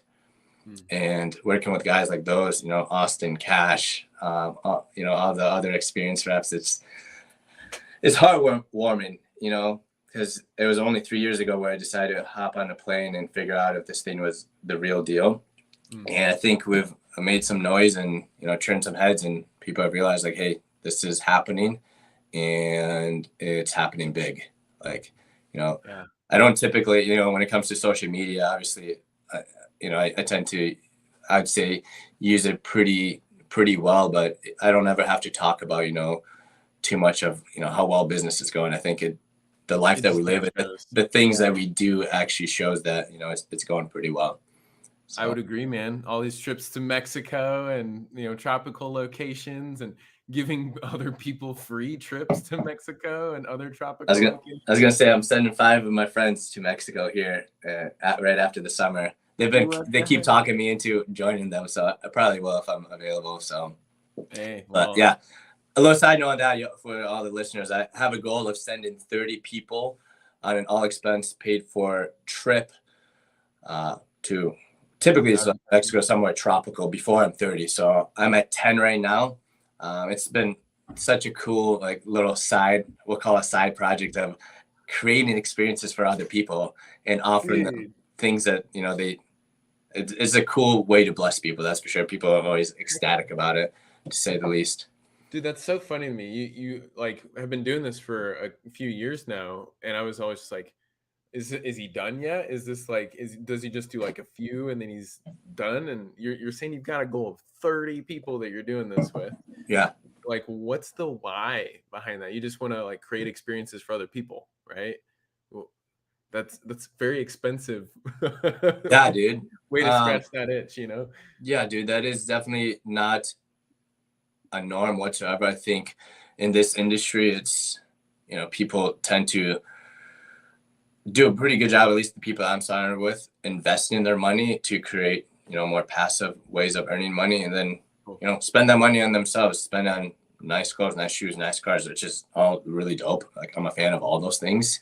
But I found, for me, I think it's putting the money into investments and then putting the money into experiences. Those are the two things that really move the needle for me as far as living a life of fulfillment and, you know, enjoying it while it's here. So I made that crazy goal, a year and a half, 2 years ago. I'm like, you know what, I'm going to be 30 in 3 or 4 years. I'm going to send 30 people on vacation. It was a hairy, audacious goal, but I'm going to make it happen. And, you know, while on the way, I think this year I'll probably knock out 10 after the summer, something crazy like that. I don't know how I'm going to do it. I always kind of, you know, once it comes that season, make it do some sort of creative way of making it happen. I need to interrupt. You know, you could send 10 of your friends to BIZZLER, and it would be all expenses paid, to Mexico. And they can be like those first years that quit Southwestern, because we're trying to make it a book field thing. Or people who, like, did Southwestern, but they never hit Sizzler. And so you can be like, hey, here's your first trip to Mexico. And you can hang out with the people who make this podcast about all these people who know what it's like to party in Mexico. Totally get yourself to BIZZLER. Maybe you could send some friends. I know that you won't be there because you'll be selling, and that's okay. Sorry to all my summer selling friends, but yeah, if you want to support BIZZLER in that way, I won't stop you. I mean, dude, I'm always open. I'm a pretty open-minded person, and if there's a cool story behind it and it impacts people's lives, you already know how. I think you've already been, experienced that from me. But yeah, man, I think it was just like this whole idea of, the real meaning to living is giving. I think I've been living by that for the last few years, and I will for the rest of my life, because that's really where, you feel, and it's addicting. Giving is so addicting, because when you start doing it, you're like, wow, I did, because it's kind of selfish, man. I mean, you're like, you feel good from doing it. I did this trip to Ecuador a few months ago, well, in the fall, and it's so incredible because, we're doing a lot of backbreaking service to these villages and the schools in Otavalo in Ecuador. And it's great because we got to do so much for, these families, these kids and all that. But through that, I feel like we get to do so much for ourselves and get to experience, this shift in perspective and have this so much gratitude. And gratitude is a word I use so much because I think it's one of the best filters to put on, whether it's in the morning or all day, every day. Yeah. Look through at life, because there's so much to be grateful for. And I definitely think just through some of the things I've got to experience and live through, I can pull through from a lot of experiences in order to continue staying grateful. As yes, living is giving. Yeah, dude. That's one thing that you said that stands out, because Tony Robbins done that whole thing. He's big on living is giving, and a bunch of other platitudes and stuff that's like snap to your head reminders. But that's, to me, one of the things that I like. When I was selling books, I donated a set of books to my weekly service site that I was teaching kids, after school tutoring stuff in Omaha, and so it's a core part of myself, and I'm super happy that you're up to that. And it's reminding me that now in this season of my life, I can get better at that. Here in Gainesville, where I'm at, because you're right. When you give and serve other people with the intention that, like, hey, I'm just out to make people's lives better, for whatever reason, you're happy while doing it, and everybody treats you well, and life's great. So that's pretty cool that you're broadcasting that to the world. Thank you. Dude, especially when you get to a level, I think the faster you can get to a place in life where all your needs are met, the more you can actually focus on what's important, and that's to give to others, impact others, focus on what you can do for the world, whether the world for you is your community that you live in, a small town, city, your state, country, whatever it is. Like, dude, that's why I was so motivated to do so well in my first summer in 2019, because I knew, like, get this, my own stuff taken care of, like, then I can focus on others. That's why I believe making money is important, because then you can focus on passion projects, on ways you can, I use the word impact a lot, but ways you can impact those around you close and far, because you don't have to worry about paying the bills. You don't have to worry about, rent, food, whatever. Like, dude, ever since my first summer, I never have to look at how much I'm spending at the grocery store. First summer with Aptiv, right? Yeah. Yeah, I've never had to worry about how much I've spent in the grocery store, at dinner, for myself, my friends, my team, because I know, like, it doesn't matter. I'm set. It's okay. And going back in the whole giving thing, like, I kind of get a little bit ridiculous with it. Financially, never makes sense because it's super expensive to do some of the things I do. But I know what it's like to literally have nothing, dude. Literally have nothing. I'm an orphan from Russia in the middle of nowhere, where I was from is like decades behind any lifestyle that, Americans our age have ever lived. So it's like, dude, I'm not afraid to go back there. Actually, I am kind of afraid to go back to Russia right now. That's not what I meant. Don't want to go back there. Project, happy to be an American. But more so is like, dude, it's like, I've been at a very low, and I've been at some lows in the US as well. It's like, it's fine to go to the bottom, because you can you rebuild, it can happen. It's been like a mantra of mine, like, dude, I want to get as close to broke as possible every single year. Like that's my goal every year. And then, you know, especially right before the summer, because I'm like, oh, you know, I'm going to go make some money. It's going to be fine. You know, every year's been better than the last. You know, life is good. So I find unique and fun ways to, you know, give and impact. And there's a lot of stuff. Like, I know a lot of people think like, you know, I share a lot on social media, but there's a ton of stuff that nobody will ever know about besides me and between these one other person or these individuals, these groups. And that goes with a lot of my other rest of my life. Like, dude, social media is such a highlight reel. People get so caught up in what's going on there, and they don't realize it's like, dude, these are little snippets of what people are choosing to share. Like, stop taking it so seriously, because, you know, I don't take social media seriously, but I do take it seriously in the fact of like trying to create some value for people, you know, giving people some perspective, really, you know, because I feel like I'm blessed enough to have gone through a ton of hard things in my life, and blessed enough to have, you know, been through seasons of adversity, which are some of the best things that have happened to me, to be able to honestly share a snippet here and there. But just know, like, dude, don't take it so seriously, because it's just a highlight reel. That's all it is. And I'm hoping that, and it's not I'm hoping, I know, and that's why I continue doing it. I know that the stuff that I show on there and share impacts a lot of people, and it motivates other people to do and take action towards a, you know, a better community, a better life. So yeah, social media, the online interwebs, and getting out there content wise, especially now as a straight up content creator with this podcast, it's weird. It makes you reflect on certain parts of like the now human condition that, dude, none of this ever existed 20 years ago. Yeah. Like YouTube, what we're on right now is, I don't know, 15 years old this year. It's crazy to think about what we're able to do just with a little fun thing that happens to be in our pocket at all times, and everything with that. But yeah, I'm glad that people like you are out there sharing intentional messages and, you know, sharing, you know, in the goodness of the world. So spread love, brother. Yeah. So I never hope, like, I literally never hope that people think I'm coming off as braggadocious on there. And I try to be as authentic, as intentional as possible. I'm pretty sure it comes off as that just from, you know, the connections, feedback that I get. So I think it's going well. Like, you know, I don't really know much, by the way, about life or how to live life the right way. I'm just going off of what seems to be right and what I've learned up to this point. But I don't really know much, you know. I think at the end of the day, who really does know much? Yeah. Right? Yeah, dude. We're just hanging on. I'm figuring out along the way. Something that I like to share with like people once we get in conversations, like, dude, I want to make sure that the version of myself that I look back on a year ago, I can kind of giggle at and laugh at and kind of maybe call an idiot, even though, you know, he was on his own growth journey.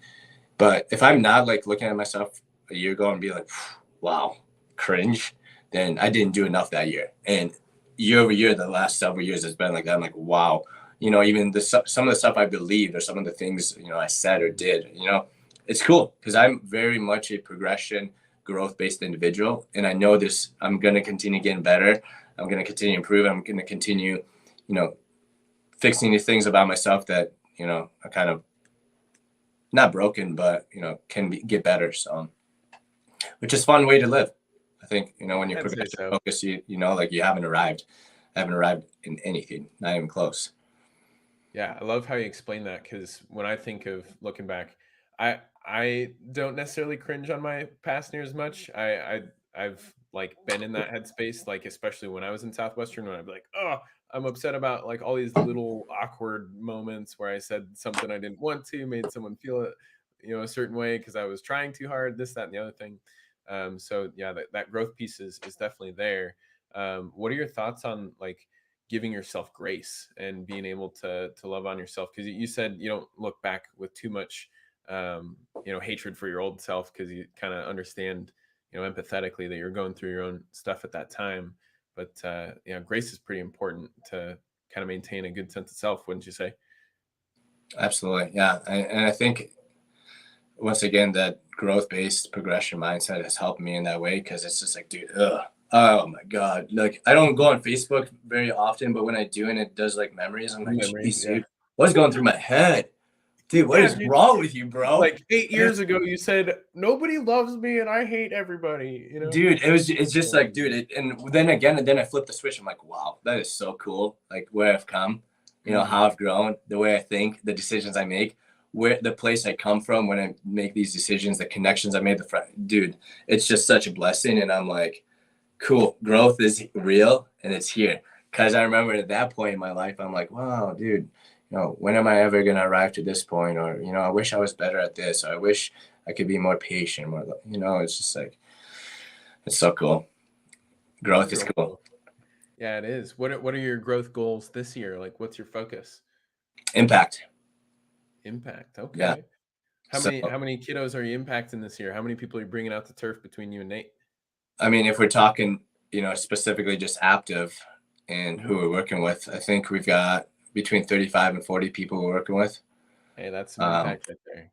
Yeah. And I think outside of that, it's just every decision that I make, how is it going to impact me in order to impact others? So I think it really helps me with my daily tasks and the things that I need to do. It's just like, how can I impact more people? And it seems so simple, but the word impact just, reverberates pretty deep in me, and realizing like, hey, I'm going to be 28 this year. Yeah, dude, life's going quick. I have about 100 years left, unless something crazy happens, where you can't control, crazy freak accidents. But, I only have like 100 years, so I gotta make it count. It's very Dan Moore attitude of you. You ever heard Dan Moore's explanation as to like life expectancy right now is like 80 years old? And he would always say that like, yeah, medicine's going to advance and everything's going to be better, so that humans now are going to like probably last until they're like 100, 120 years old. Oh, yeah. Is that where you're coming from with that? 100%. Like, unless a freak accident happens, I would live way past 120 and be very healthy and, fully functioning and running all over the place. So Peter Diamandis, Tony Robbins, a lot of these people you can look into, whether it's the world of biohacking or the world of medicine technology. There's so much stuff that we don't even know that's going on right now, let alone the stuff we do know about. It just blows your mind. You see, that's true. And I'm no health expert. I also know that like some of these like freak things are like the 50-50 chance that most people in America have to get cancer of some kind. I'm not totally sold on this mindset, but I'm still happy to live till I'm 80. I'm okay with, however my time and whenever that comes, I've come to peace with it, because not to get like too deep about death on a podcast. It's just, you aren't in control, and you're right. Freak accidents has happened all the time.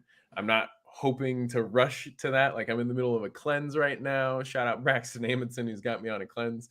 I'm doing everything I can with Zane and Elevate Wellness to get my fitness on, because I am not squandering this one life. So if you want to hang out when we're 115 years old, and maybe we can go. What's a cool place that you want to go when we're 115, Nick? Dude, let's go to Fiji, man. Fiji. That's always the cool spot to hang out. Put it in the books, because we're the same age. I turned 28 in January. When's your birthday? May. So in 2 months. Dude, all right. So when we're 115, we'll be hanging out in Fiji in one of the summer months. However we want to do it, we'll have a damn good time. Yeah, like 87 years away or something. Like, all right. Yeah. What's up, planning? Good. You want to put that in the schedule? Yeah, put Google Calendar. Hey, I mean, it's on Spotify. Roll that. Yeah, it's on the internet now, so we'll be able to look back and remind ourselves. So, dude, while we're on the topic of death, like that's something that's been so powerful for me over the last year, just contemplating death from a cool light, realizing as I'm writing down being grateful for life and all that it has to offer. The reason I'm grateful for life is not because of life itself. It's actually, because it's finite. Death is the thing that helps us to be grateful for life. Memento mori. They say, remember death. So that's been something cool, is reminding myself of the idea of death and, this all will end, and not taking, the day for granted. And the days that I tend to, have a more powerful meditation around this idea of death, I think the days that I end up being more grateful and coming from a place of love more than ever before. So it's actually from my favorite book over here. One of my favorite books, The Untethered Soul by Michael Singer.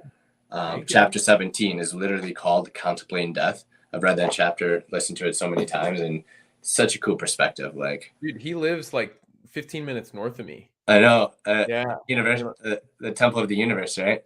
Yeah, in Alachua, Florida, just outside Gainesville. Yeah, I planned on actually going there at the beginning of 2020. What's up, man? Hey, you guys want to see Austin? He's coming to visit. What's up, Austin? But yeah, then COVID happened. So I'm definitely, it's on my bucket list to go out and just meditate, breathe with him. Because breath, connecting with the breath is so important. Sometimes we just got to slow down and, just be.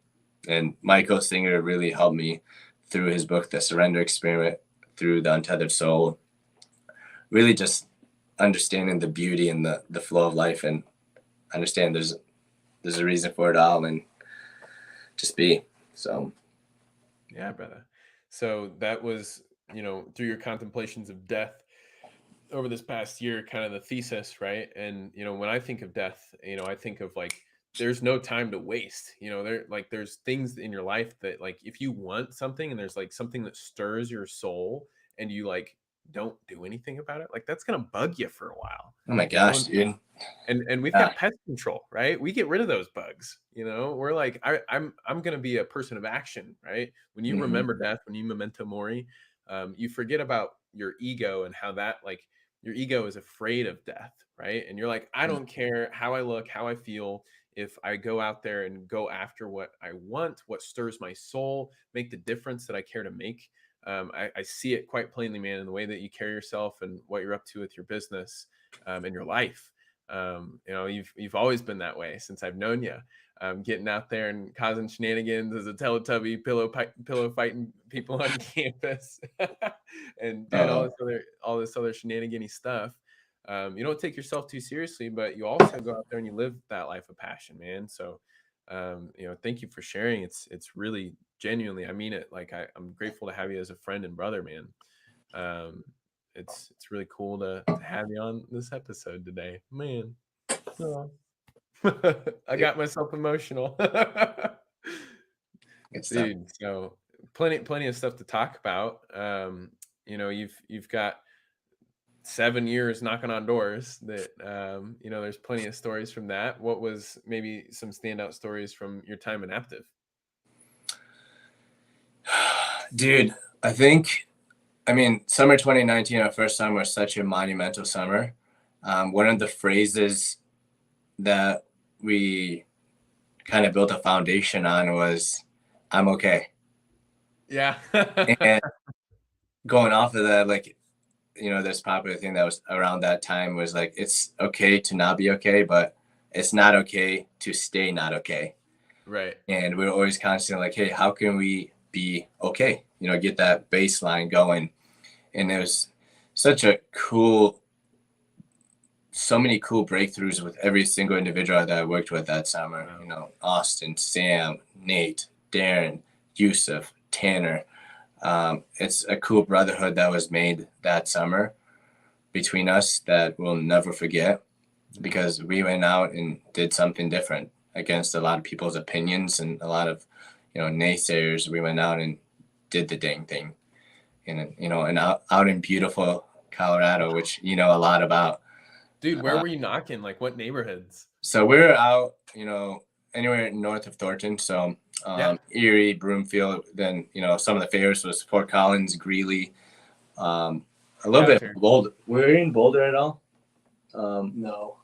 Boulder is tricky. Like, there's a couple guys might have been out there, but yeah, northern Denver. So the Front Range. Yeah, and the weekends were cool out there. Hiking and downtown scene was sweet too. So yeah, just overall that whole summer was dang cool. I'm okay. Yeah, dude, I'm okay. And it was cool. Like, dude, we all felt okay. It's like, dude, it's so weird. You can do door to door and not be like, quote unquote, stressed out of your mind. Sundays, like, you know, you remember how Sundays were in the book field? Like, Oh, dude, you're running around with your head cut off. You're like, dude, when am I going to find this hour to myself? Yeah, you know, I mean, I sometimes probably, you're waking up before 6 a.m. just to get to the Sunday meeting on yeah, time. exactly. You know, I just, you know, did a lot of things wrong in my book career and, you know, not afraid to admit I probably just wasn't doing it right. But yeah, it was cool. You know, we were just relaxing, you know, and then we went out and treated it kind of like more of a normal job, still way high intense, you know, but I think we had a different intensity to it where it was more like the competitive nature because with Aptive, you know, we know exactly when everyone starts. You know, we have a ton of data. I think that's one of the things I really love about the company is where there's a lot of data-based decisions that we're making, and we have a lot of, you know, accountability built into that. So a lot of these people that may not have, you know, had that accountability that they need in books, they came over here and, you know, found a lot of success. And that's what's been fun with working with a lot of the book guys that I work with, because we all know, right, when we start the day, how many knocks we have, how many decision makers, how many sales, and, you know, it's all on the board live. So that's something fun is that, you know, the people that are competitive, you can make it fun. So that paired with cool incentives and, you know, the ability to go out and make a name for yourself every single day. Like it's something else. And it's crazy that what it's become, you know, just a few years later and the stories that we've created and continue to create and just the lifestyles that we've helped support really. Once again, I go back to it because this job, dude, is still intense. Something that my CEO of Vest talks about. It's like we're not looking for a balanced lifestyle. We're looking for a balanced lifetime, and that's what this job creates is a balanced lifetime. It's like, yeah, there's some intense periods of our year, these different seasons right now, but like it's not forever. And this job, more than anything out there, is a fast forward button in life. It just is. Like the people I work with, the people that do this job, we're just going to get to wherever we're going to be eventually anyway, way faster. Like, you know, give me your 8-year goals. Let's get there in 2 years. Yeah. And most people's 8-year goals are super unrealistic anyway. Like a lot of people don't even end up getting there, but like, let's actually create unrealistic goals. Like going into my first summer, dude, I slapped together a vision board. You know, I had a Tesla Model X on there, and it's like, why do you have $100,000 car when the most money you've ever made is like 25 grand? And I'm like, I don't know, because I think I can actually do that here. You know, long story short, had a 6-figure summer and was a complete idiot and actually got that $100,000 car. You know, that's a story for another time. Enjoyed it for a year, then sold it and, you know, invest that money into something better, which once again, I didn't know anything about money, finances and all that, what it meant to invest. So I had to make a bunch of mistakes, but I believe now we're doing a lot better with the whole money thing and, you know, working on the passive income. That way it can help provide for the fun things, the toys and, you know, some of those cool experiences. That's pretty cool. So yeah. Gosh. Yeah, for summer it's huge. It was monumental, and it, you know, springboarded and every summer. Then since then, it's only gotten better and better. And you know, this year is going to be absolutely insane. You know, yeah. Well, you know, we'll let the results speak for themselves, and the lifestyle that we live speak for itself. Oh yeah, and it's speaking something, man. You've helped us out here at the podcast. We're definitely grateful for the time you spent as a jockey so far. You know, we don't take that for granted. Again, appreciated, and you're making impact. You know, that's your word. You know, that's what I see you doing, man. So really, really awesome stuff. What else do you care to share, if anything, about Aptive, any of that, and then we can kind of wrap up with any of like your like showstopper stories from the book field, and Aptive, since that also probably has some stories in it. But yeah, anything else you care to share before we transition out? Let's see. Like, I mean, anyone who's still listening up to this point, if you're interested and have some capital that's just burning a hole in your pocket and you're looking into, you know, partnering in the real estate realm, definitely reach out to me. I'll be starting a real estate fund within the next year. I'm going to kick myself in the butt if I don't, because there's a lot of people that want to get into it, but unfortunately, just with the way banking works, loans, you know, 2 years of personal income, a lot of people can't get into it, but I believe it's one of the best investments that you can make for the long term, including the short term. So definitely reach out to me because I'll help you, start your own thing. But if you want to partner with me, we can definitely make something happen. While I'm on the note of, random plugs, reach out to me if you want to learn about credit cards and building your credit health. That's something that I believe that I'm probably in the top 1% of as far as understanding what it takes to create a good foundation for your credit and do that with credit cards, as well as gamifying the whole credit card thing. Yeah. Versus being scared about credit and credit cards, because so many people are scared just because of the rate they're raised. Random plug again, definitely if you like data, numbers, and what your health has to say about the way, you're treating your body and mind, get a Whoop. You can definitely reach out to me about those. If not, reach out to some of my buddies. A bunch of them have the Whoops. I know Miles Ham does. What's up? Miles Ham does. Yeah, he does, dude. I love sharing. Dude, data is so important. Like, you can't improve what you can't measure. And so many things I've realized, the more data you have to show, what reality of the situation is, the more you then can take a look at, like, what are my lifestyle choices and how are they impacting, my heart rate variability, my resting heart rate, my sleep, all this kind of stuff. The Whoop is really cool. But that goes along with every other part of your life. It's like, dude, if you want to set yourself up to get a good mortgage for your first home, it's like, all right, what are you doing to make sure your credit is in a healthy place to set yourself up for that? So thinking for the future and making sure you're doing the things now to set yourself up for that. Crucial. Random plug for a book while we're doing plugs. Yeah. Atomic Habits by James Clear. One of the best, most simple but actionable books you can read. This book, every time you read it, you'll have dozens and dozens of nuggets that you can apply to your life and then reap the benefits of. I've read and listened to this book, I think, 14 times now. So one of my favorites for sure. Dude, I listened to it one time and I have like somewhere on my notes app, I have like a whole, like every single chapter outline, like the major points from each chapter. And like, dude, I need to get back to it. It's so fun. And that's how I kind of read physical books now. It's so fun to underline, take notes and all that. And I know like the more there is, the better it's going to be. And then on the real estate realm, the book on rental property investing by Brandon Turner, great beginner book. Really get you started and get a grasp on what it's like. Especially with our audience, I think so many people are in such an incredible position to be able to house hack. And if people knew how low the barrier to entry really is to become a real estate investor, I think so many people, I would have done it years ago if I would have known. But I think first you got to get the knowledge. And before that, you got to get mentorship and friends, family that have done it before, so that way you can trust the system, trust the process. And that's something that I've really become passionate about. I think my brain finally clicked this past year of like, wow, this is the answer. And this is one of the biggest reasons why I work so hard and why I do what I do in order to build up this, real estate.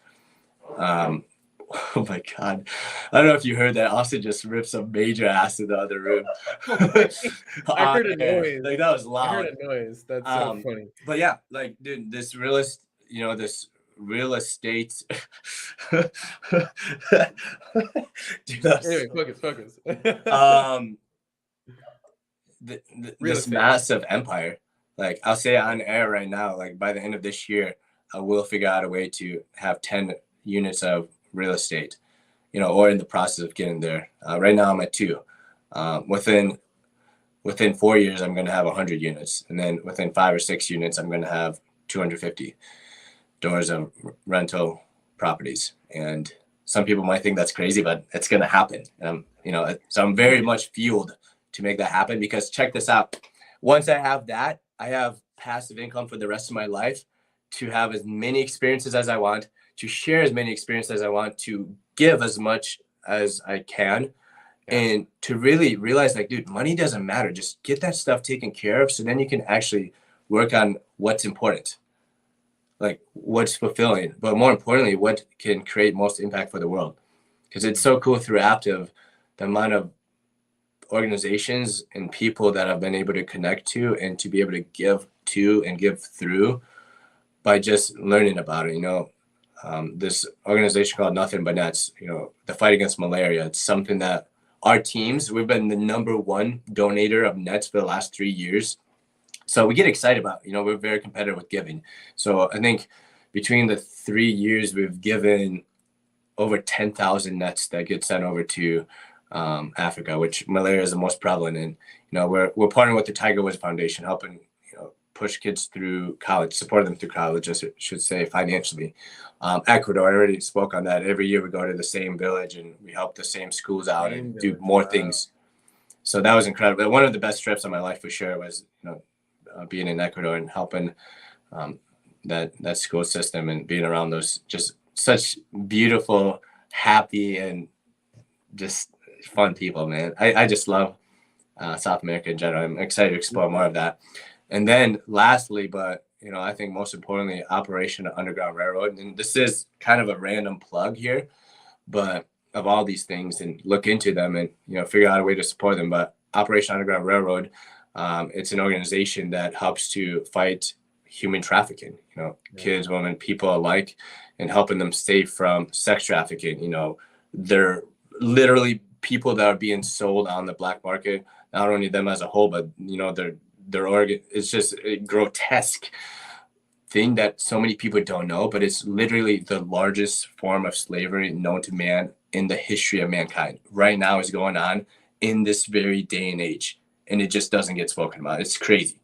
Like child slavery, child human sex trafficking is the biggest slavery, whatever you want to call it, in the history of mankind going on right now. And it's crazy how many people don't know about it. So that's something that our team, after the company as a whole, has definitely gone and supported big time, financial resources. And, there's some people that I know that have actually gone in these missions to go help these kids, these women, these families. And it's just, it's so cool realizing that once you can figure your own life out, how much room there is to impact others. Yeah. And once people learn that that's, what we're driven by, especially what I'm driven by in the world of success, it's so much more than what meets the eye on Nick Warner's highlight reel and, social media and all that. There's, I think people just need to go out and dream bigger in order, once they do, they realize how much more impact they can have. That's for sure. Dang, man, you had me tearing up there. Thank you for being you, man. I don't know what else to say or how else to say it, but thank you. I'm gonna transition here to the final story. That we're not done with the episode just yet. While I give the last bits of shout outs to our sponsors, I'm gonna give you a chance, Nick, to write down or just remember the story that you kind of want to end this episode with. Yeah. Whether it's the story from selling books, because that's typically what people do is their showstopper from the book world. Yeah. Or if you got one from Aptiv, I'll give you a second to chew on that. Cool. And, 1 second here while we talk about EnLight.Energy. So EnLight is who I'm currently working with. They've been in business now as of this month for 6 years in the solar industry. Fun fact, this is my 10th year in the solar industry. So if you're working with us, you got a lot of experience. My degree is in this stuff. When I was selling books, I was learning how to do what EnLight does for people with creating solar proposals and showing them how much money they can save with solar. I was doing calculations by hand, right? And so what we're building here in particular in North Florida is really special. We're getting really close to hiring out our own install crews and helping homeowners save tons of money while also earning a good paycheck ourselves. So if you are passionate about renewable energy and having a career where you're excited about the impact you can make for the earth and people, let's get you on the team here. We just hired on some folks out in Denver, for example. So we're able to work in any market where the sun shines. There's a few markets where it's not the best. So reach out to me. I'll let you know if that is the case. But beyond that, we've also got VDisain. So VDisain is who's making our website. So we've been talking about this website for a while now. VDesignly is their American name. VDisain is their Estonian name. But they've been in Estonia. Our friends Oscar and Oliver, Oscar, he's still with Southwestern, manager over there in Estonia. And Oliver, he actually lived with me for a couple weeks in Omaha. and he stayed with Andres' mom over in Grand Island, Nebraska. So there's like, it's pretty funny. We're his like host dad, host family, and they're making our website. So get excited. We've been putting a lot of back end work because they're very meticulous. That's what we like the best about them, is they're not going to give us a website that's like slapped together. It's not what it should be. It's going to be perfect for everyone connected to our network to look into how they can become a guest, look into how they can become a sponsor, look into how they can go to BIZZLER. All these things that we've been talking about, the stable, where we can offer, ways to get onto being a monthly supporter, get beer shipped to your house in certain states. There's lots of really cool things that we're able to offer because of the great work that they're doing. So very excited to be with VDisain. And we're about to bring Nick back up here. So yeah, I'm not sure. Might do it after. There you go. Chatting with your friend breaking wind over there. Jeez. Dude. Did you smell it? Luckily, dude, ever since I got COVID, 2 years ago, like my smell is absolutely ass. As in, like, I don't smell that well. Like farts is one of those things I don't really smell very well. Yikes. It's a blessing in disguise for sure, but it's strange. Food must be a little less exciting, right? Yeah, for real. That's why I have to eat more of it. Yeah. Hey, good for the gains, man. I'm on a 3,100 calorie diet with Elevate. Tracking the macros. Oh yeah, Trainerize app. We got MyFitnessPal. Let's go. So literally everything that I'm eating is like, okay, got to put this in. Oh my gosh, I have so much to go. But anyway, let's finish this episode off, Nick, with however you want to finish it off. What's the story that you have in mind for the ponytail? I mean, when we're talking about ponytail, we got to talk about ponies. And I think one of the coolest pony stories that I have from my Southwestern career was my third summer when I officially joined the President's Club. Yeah.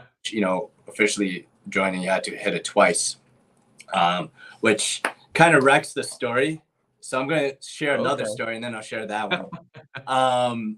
So there's this one week you hit PC for the first time, super exciting. This, was sick. It literally took until my third summer to do that.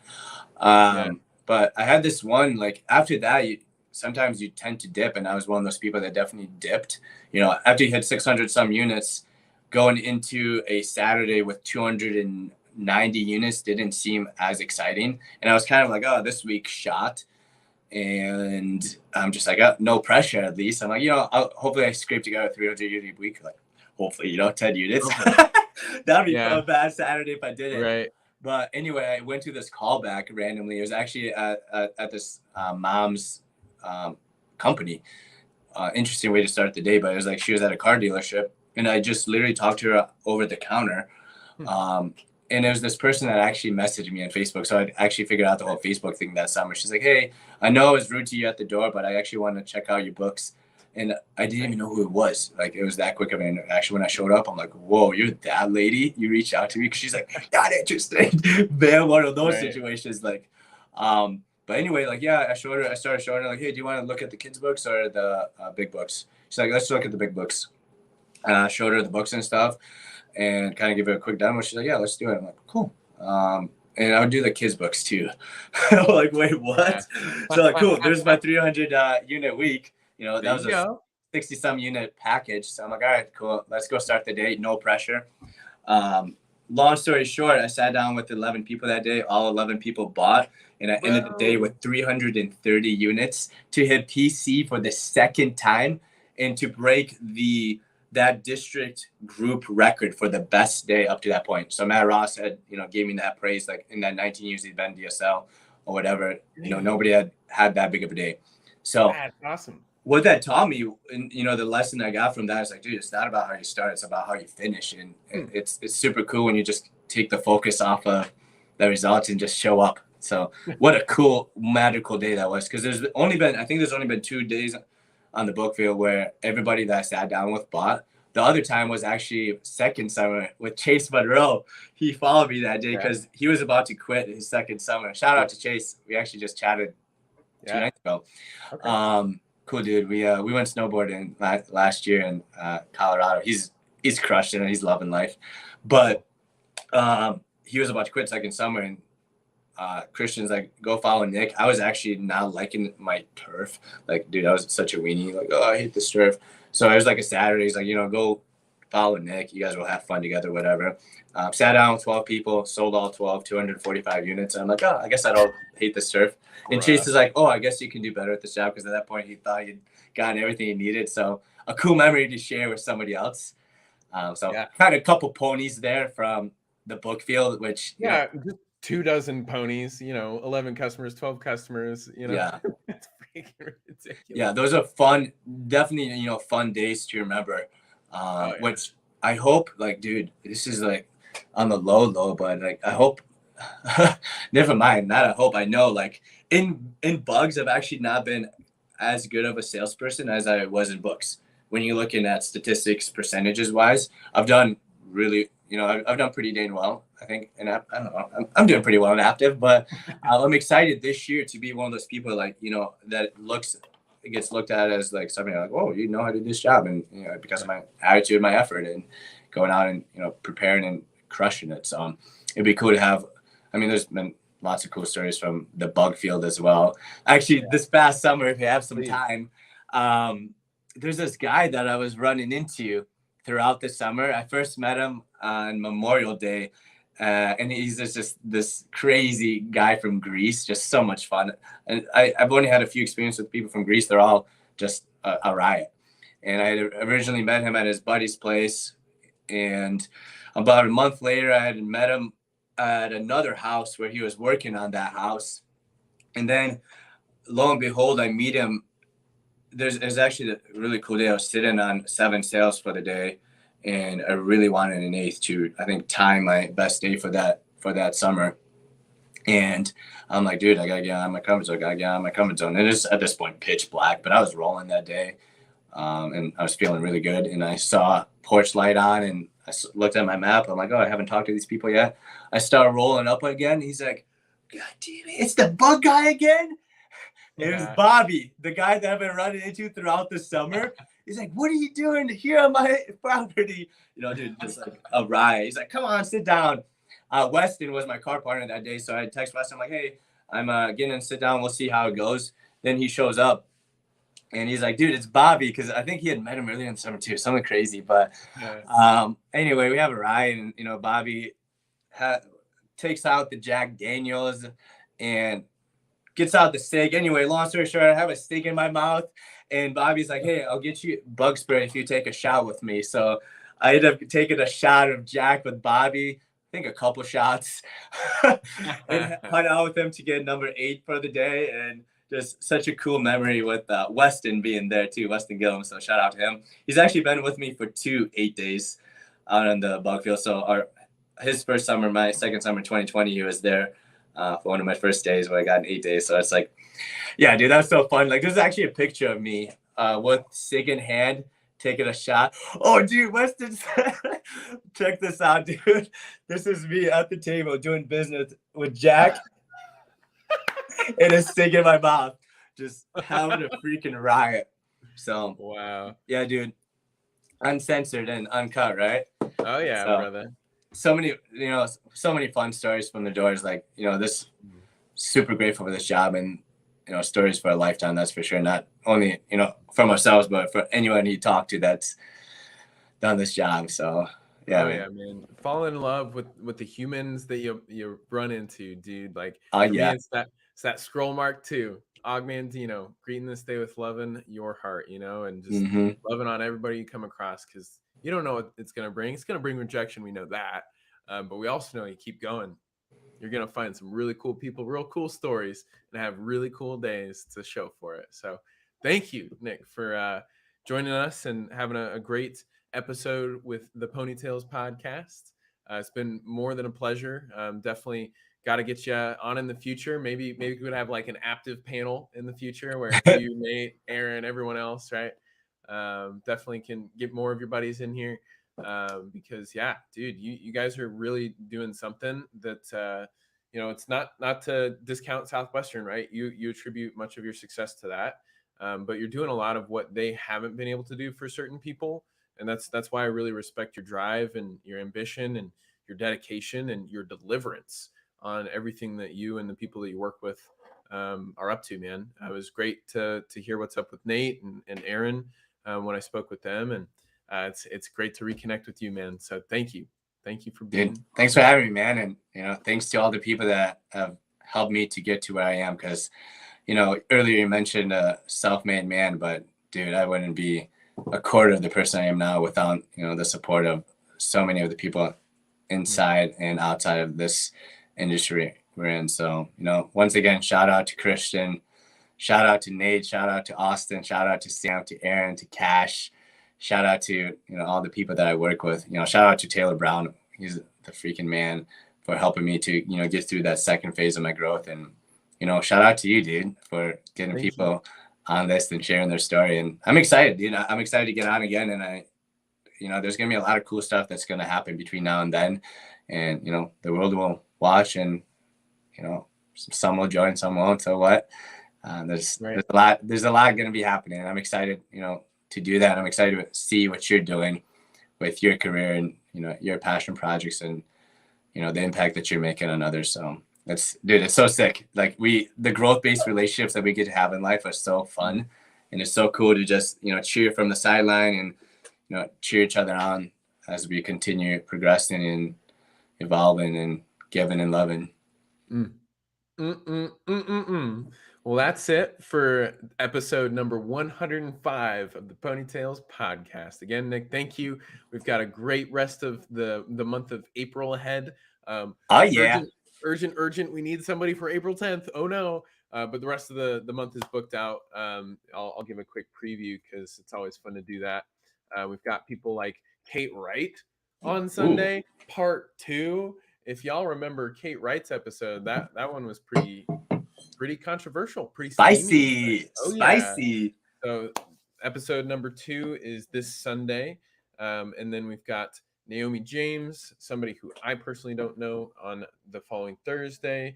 And then that 10th is open. Then we got Roger Sipe in the house. Maybe you know who that person is. And then after that, we've got Bob Brow, Jake Osowski, Mr. Osow right there, Lester Crafton. Man, this is Lester, dude. I wish I could have shared the story of when I first met Lester. What an interesting man. Everyone knows. I mean, would you be able to tell it quickly? Because I'm interested. I mean, I can tell it real quickly. So there's the Puppet Master, and then there's the Prophet. The Puppet Master is Matt Ross. The Prophet is Lester Crafton. I mean, for people that are in the book sphere, know that they go way, way, way back. They have stories to tell for millennia. But so you met him. Matt, the Puppet Master, told me, for well over a year, like, hey, you have to go on this journey and you have to go and meet the Prophet. He lives out. You have to just travel out west, and if you go far enough west, you'll meet him. LA. Typically, he's just going to be sitting on his couch, cross-legged, and probably eating some vegan food or something. I'm like, dude, who is this character? And we'd heard some stuff about Lester. Lo and behold, it was right around the time that I had, done the MITT stuff. So I was already in LA, the West. I stayed at his place when I did MITT. So yeah, I just showed up at his house, knocked, and lo and behold, he was sitting on his couch just chilling. And him and I just chilled and chatted for like 8-10 hours straight. We went to Cafe Gratitude to get some food. I've been there with him. Heck yeah. Smoked a blunt on the way there. So, but yeah, dude, it was fun, dude. Opened my eyes to a lot of cool perspectives, and just had a really impactful conversation with him for sure, and kind of got to talk through some BS, and it was cool to have a very different perspective on life, as most people that talk to Lester and those type of people in those phases of life tend to have. So once again, 2016, a huge journey for me of growth, and Lester was definitely one of those people that impacted me. The Prophet. Yes, so tune into that episode. That's one that I'll be hosting. Cool. So that's going to be a good one. I used to work with the guy, so dude, we appreciate the love. Thanks for hopping on, tuning in, everyone. Subscribe on YouTube and follow us on Facebook and Instagram, and follow us on Spotify, Apple Podcasts, wherever you listen to us. We appreciate your time and attention. Let's keep building this network. Come to BIZZLER and get your shred on so you can look fit on the beach with Zane and Seth. But yeah, we'll be tuning out. See you next time. Bye. Peace.